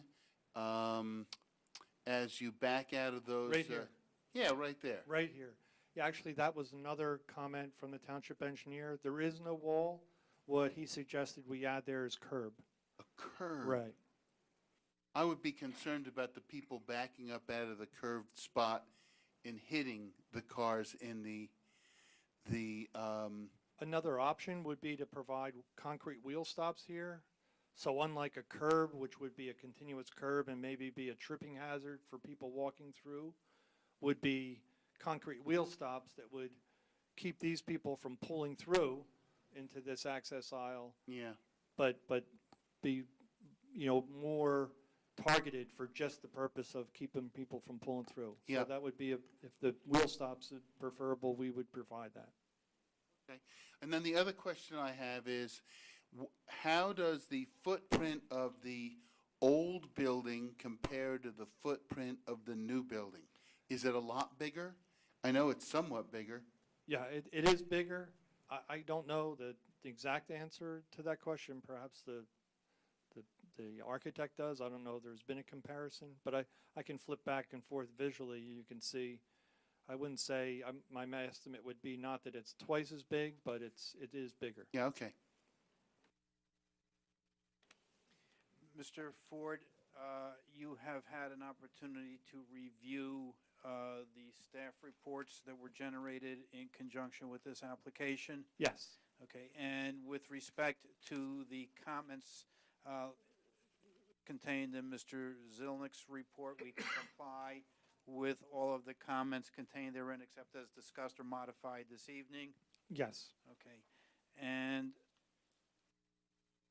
there was also a report from Mr. House dated July 20th. Have you either A, addressed those comments already or will address them in the future? Yes. Okay. We can comply. And Ms. Elliott's report, we talked about the trash area and we're going to relocate it and make it larger. Is that correct? Correct. Okay, and in the report of Mr. Healy, vis-a-vis the issues that involve your engineering plan, we have, I believe, addressed all of his comments or can address them if we have not referenced them specifically this Correct. evening. Is that correct? Yes. Thank you. I have no further questions. Anything from the board? Hey, traffic, right?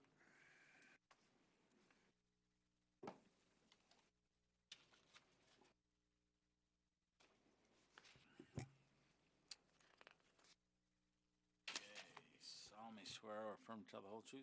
Yes, I do. And your name for the record? Elizabeth Dolan, D-O-L-A-N.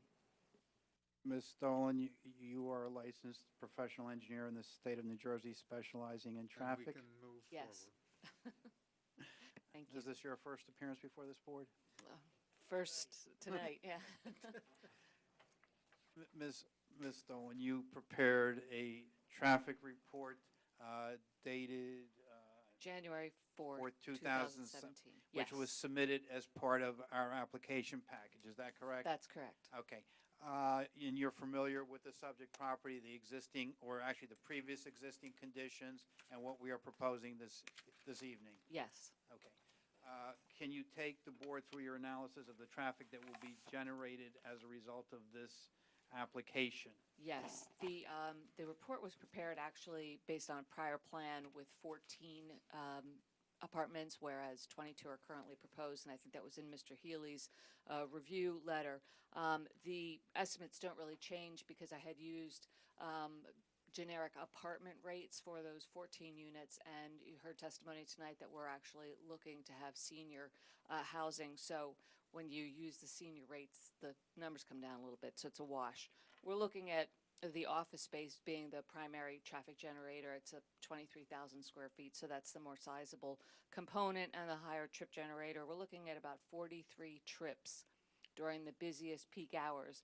The busiest hour in the morning, we recorded, I think it was 7:15 to 8:15, and then 4:30 to 5:30 in the evening. So based on the actual counts that we performed along Franklin at both Lewis and Martin, we took those existing traffic volumes, we added the trip generation estimates for this proposed mixed-use building, and we calculated the levels of service and showed that really the addition of these 43 or so additional trips aren't going to change the operational characteristics of the adjacent intersections.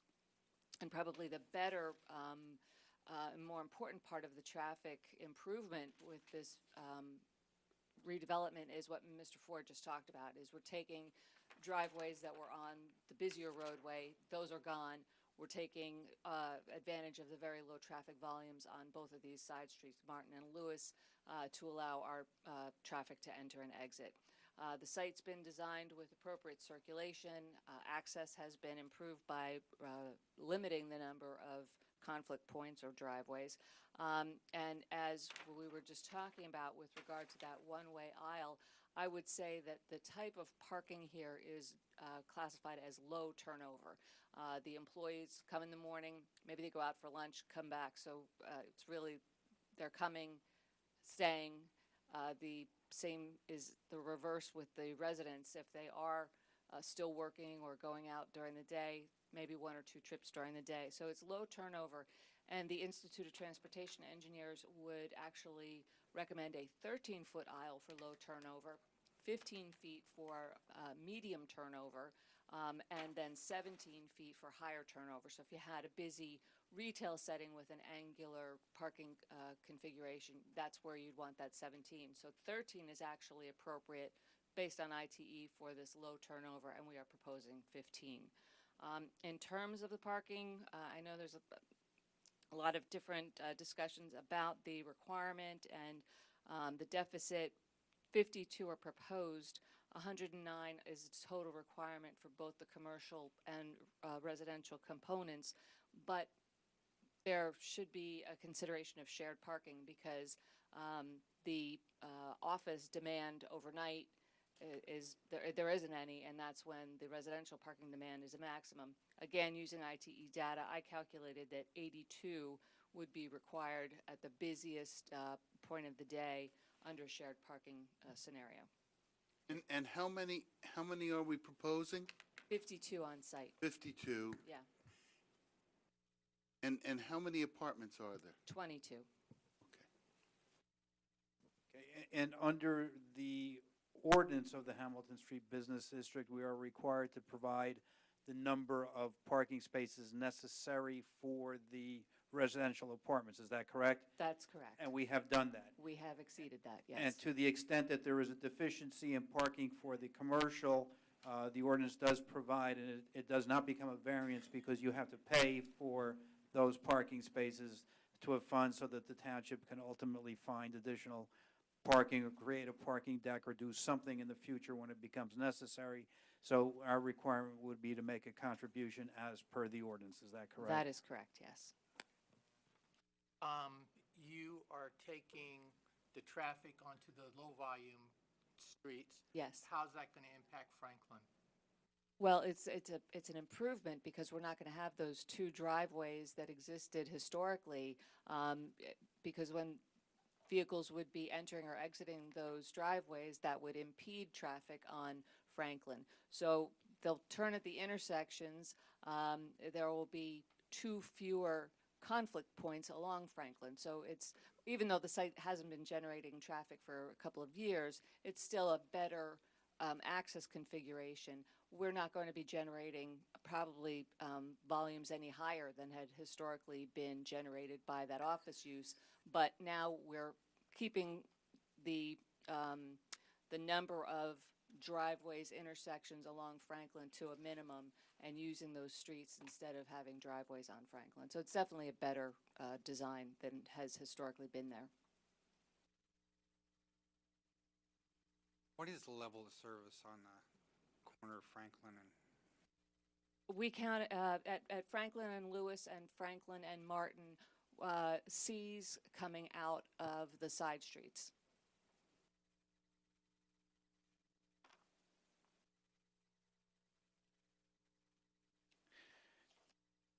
Further, Mr. O'Brien? Actually, one question. The site at the corner of Franklin and Hamilton, it's the same organization, right, with the 2 sites? I guess my question is this: would the large parking lot behind that building be available for use by the employees? Yes, we talked about this in our prep session because that parking's not being used I think that there are many residents that might not even have a car. So while we're designing based on the basically two spaces per unit, that it does not seem to be the demand at the site across the street. Okay, so do you anticipate that some of the employees are going to use that parking lot and cross the street? We're not anticipating it because there are going to be the 52 spaces on site, and if there's 40 employees, probably not all of them are going to, there's usually a 10 to 15% absentee factor.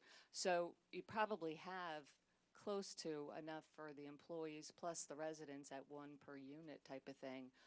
But there is street parking, and there is that parking across the street should the demand, occur. I think it's an obvious solution to any unanticipated demand. But as the Reverend said, their higher attended activities or evening activities weekend is at the church anyway, so we wouldn't really expect that for the user that's intended in that office space. Okay, and forgive me if you've testified or somebody else before, but, okay, so technically the parking requirement for the residential is It's 40. 40. Yeah. That's based on a normal, a non-age restricted apartment. That's right. It's What is your anticipated actual parking demand coming from the senior apartments? I think it's about one per unit. About one per unit. Yeah. Okay. All right. Thank you. Mr. Haley, was the focus of your inquiry to want to make spaces across the street available if they become necessary? Because that can be done. No, I just saw I think the testimony that I was looking for was provided. Okay, because, having done that application and passed both sites, that parking lot across the street is underutilized. So there is an opportunity if it becomes necessary. And if the board feels it's appropriate, we can make in the resolution that lot available should it become necessary for employee parking. The board And can I discuss. saw you say underutilized, and I'm assuming you also have some minimum control over that one, not like the previous application where it was a different. Reverend Soares has some control over that parking lot so that if we need to use the parking lot across the street, we can use it. So you can solve your own problem. That is correct. Mr. O'Brien?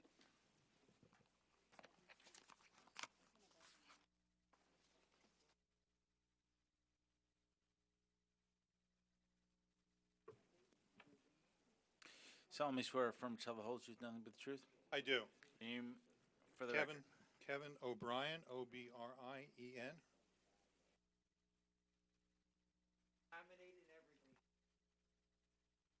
Semper Fi. Okay. Mr. O'Brien, you're a licensed professional planner and have been retained to provide planning testimony in conjunction with this application. Mr. Dominic will testify. I'm a licensed professional planner. That's correct. And you are familiar with the subject property, the zoning ordinance, the master plan of the Township of Franklin, and the application that is before the board. Yes. Okay, and before you go into your testimony, just so we can make the record very clear concerning the variances, and they're set forth in Mr. Healy's report on page 2, and there were also some additional variances that sort of kicked in as a result of the recent minor modifications to the site plan. That is correct. Mr. Healy indicates that we are seeking a D1 use variance because mixed-use buildings are permitted only on Hamilton Street. This building does not front on Hamilton Street, so therefore we need a use variance, correct? We need a D1 use variance, yes. Okay. There is also a D6 height variance. Again, on Hamilton Street, we can go up to 4 stories and 50 feet. On the non-Hamilton Street frontages, it's 3 stories and 40 feet. Is that correct?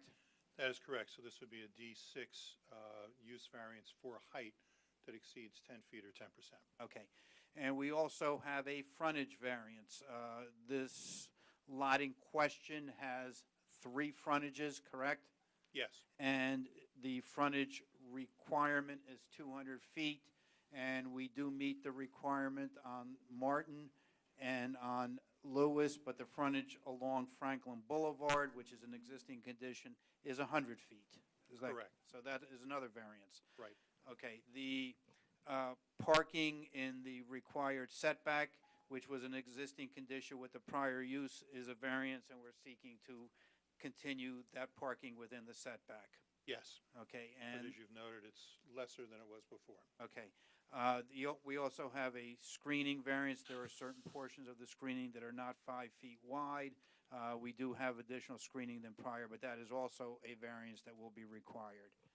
That is correct. Okay, finally, as a result of the testimony of Mr. Ford this evening, and his discussion with Mr. Zelnick, we will need a variance for the width of that one-way driveway. That is correct. Because 15 feet is requested, 18 feet are required. under the township ordinance, that, correct? And then if the board feels that Mr. Ford's opinion as to the relocation of the dumpster to the new location is more appropriate than the existing location of the dumpster, we would need a variance for the accessory structure within 5 feet of the side yard setback, correct? That is correct. Okay. Wait, did you also say that you needed a variance for the number of parking spaces? No, they are technically not a variance because we have to buy out. The way the Hamilton Street ordinance works is you have to provide the residential parking. Right. The non-residential parking, you either provide it or Or you pay for pay. it, or you pay. And Okay. and it is not a variance. All right. That trash enclosure would be in a front yard as well, wouldn't it? That is correct. Side and front. It would be in It the would be side the- and front, technically. Okay, now that we've covered the variances, can you start to address them and the application that is before the board? Yes, you've heard the relief that is required item by item. I do note the hour. I do note the length of testimony this evening. So with the board's permission, I'll go forward to discussing the proofs. And of course, I'll answer any questions. The Hamilton Street Master Plan calls for this type of development along Hamilton Street. Hamilton Street has been revitalized. A lot of new activity has gone on there.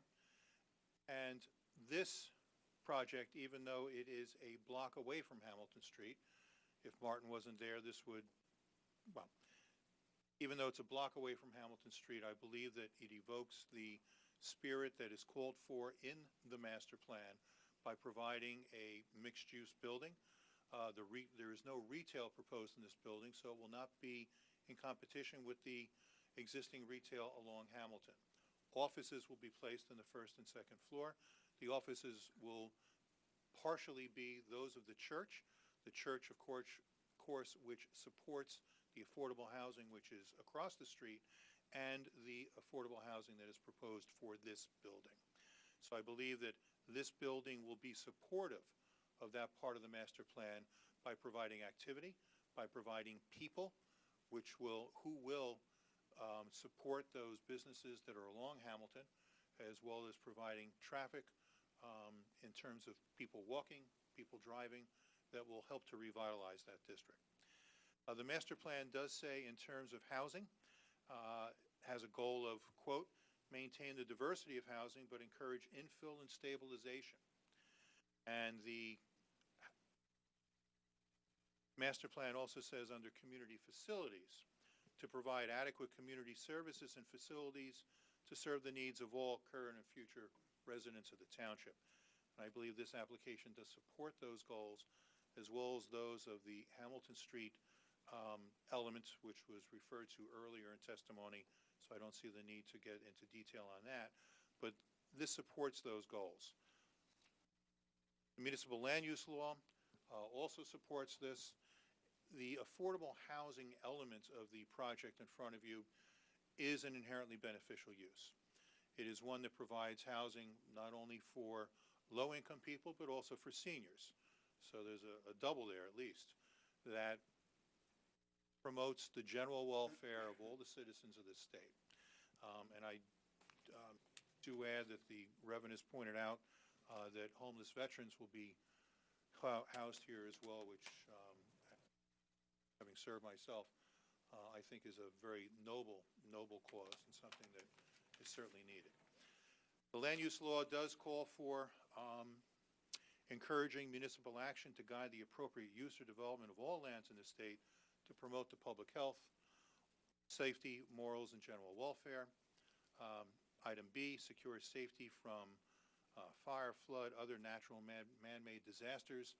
This building will be built with modern codes. It will be very, very safe. Item G, provide sufficient space in appropriate locations. Item I, to promote a desirable visual environment. This building is going to be matching the building that is across the street. Work on that facade continues between the applicant and your staff, so one will be brought to you that should meet your requirements. Item M, to encourage the coordination of various entities for more efficient use of the land, and I believe that this application is consistent with those passages, first by providing an inherently beneficial use, and second by providing an attractive new mixed-use building at this site. And if an inherently beneficial use has to go through the seeker balancing test in order to discuss negative criteria. I'll briefly review that. First is to identify the public interest, which is the provision of affordable housing. Second is to identify any detrimental effects. I can't identify any for you. Third is to determine whether or not any conditions can be placed on it. A number of conditions have been placed on this application through the evening by staff, others mentioned by you. So I think that that accommodates that. And then last, weigh the positive and negative criteria. And in this case, the benefits of granting affordable housing far outweigh any detriments which have not been identified. Because the building does not require setback variances, it is right-sized for the lot. It is not something that is spilling out far too large for the lot. The height variance is a concern, I am sure, but when looked at in terms of the building that is across the street, matching it architecturally, matching it from a building point of view, that I don't believe that that height is going to be very obvious. The positive criteria is addressed by being an inherently beneficial use, addresses many of the goals of the land use law and the master plan, and I believe that the bulk variances that have been requested can be justified by a C2 argument in which the benefits of granting those variances outweigh any detriments. And I would conclude by saying that I believe this application can be granted without substantial impairment of the public good and without substantial impairment of the zone plan and the zoning ordinance. I've gone quickly, so I would be glad to answer any questions. Before we do, and for the benefit of the board, we did have, and unfortunately, I thought Mr. Ford was bringing it this evening. Do we have we can try to get it. There is a significant height differential topography-wise between the existing building and the building that we are proposing. And because of that, does that help in trying to define the deficiency or the 4-story versus the 3-story? What? The existing building is on the right. The proposed building is on the left. And when you take a look at what the height of the two buildings will be when compared to each other, I think that they are rather comparable. The elevator and stairway parapet, how is that going to be seen from the street? That's only going to be seen from the one street, right? It's on the corner, so if we go back to, this is the elevation we're talking about. That's the existing building across Martin, which, so that's the stair tower. This is the piece that steps back, and that's the adjacent building across Martin. Oh, that's the stair tower all the way, yes, that's all the way at the east end of the building. So that will not be seen. Correct. Well, it'll be seen from the side streets. We need Right. mics. In my elevation, what you see is the stair tower exists back here. Right. But Is it will be this- seen. It's not like it's not going to be No, seen. correct. For sake of height comparison, what we're using is this elevation here. My point was that it won't be seen from Franklin, which was the elevation right in front of Mhm. it. Correct. It will be seen on the other side. Mm-hmm. The difference between the two roof lines was. It was 4 feet? 4 feet. Okay, and we also will have at the next meeting an actual animated exhibit to bring that. Well, that's what I'm going to try to get now. You're going to try to get. I need a couple minutes.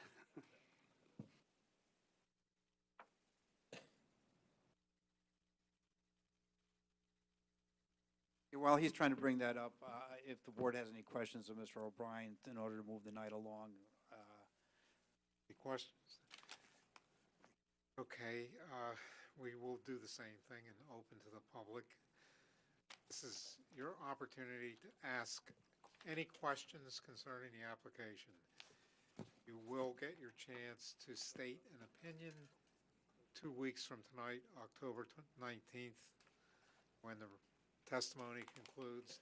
We will obviously not be voting on this application until that time that it's completed. But the meeting is now open to the public. If anyone has a question for any of the witnesses about any of the testimony. Okay, Mr. Zawada, can you, before the public comes up, just describe what that exhibit is and what it shows? What this shows is, let's restart it here. So this is as you're traveling, what I would say north down Franklin Boulevard, as you pass by the existing building. Now you're at Market Street. You turn to look east down Martin. You continue north along Franklin as your viewpoint veers back towards the south. Let's play that again. So again, I'm traveling down Franklin Boulevard. My point of view changes.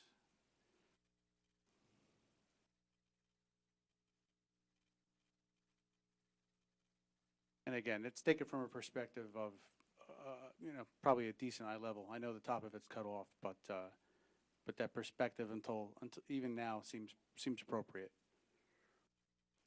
And the topography of Franklin Boulevard going from Hamilton Street, there is a significant grade difference between.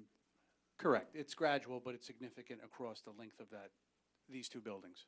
So appearance-wise, there's not that much of a distinction between the three-story building along Franklin Boulevard and then our new building at 4 stories. Correct, and that's what this elevation intended to show. Thank you.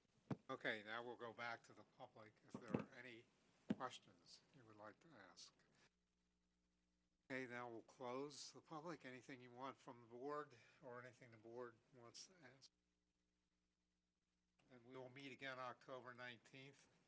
Again, as I said in the last one, I will bring Mr. Zawada back. I'm going to excuse all of the other witnesses. I don't think there's any need to bring all of them back for the next meeting. So I will see you on the 19th with Mr. Zawada and hopefully a final architectural plan. I thank the board for their time and attention.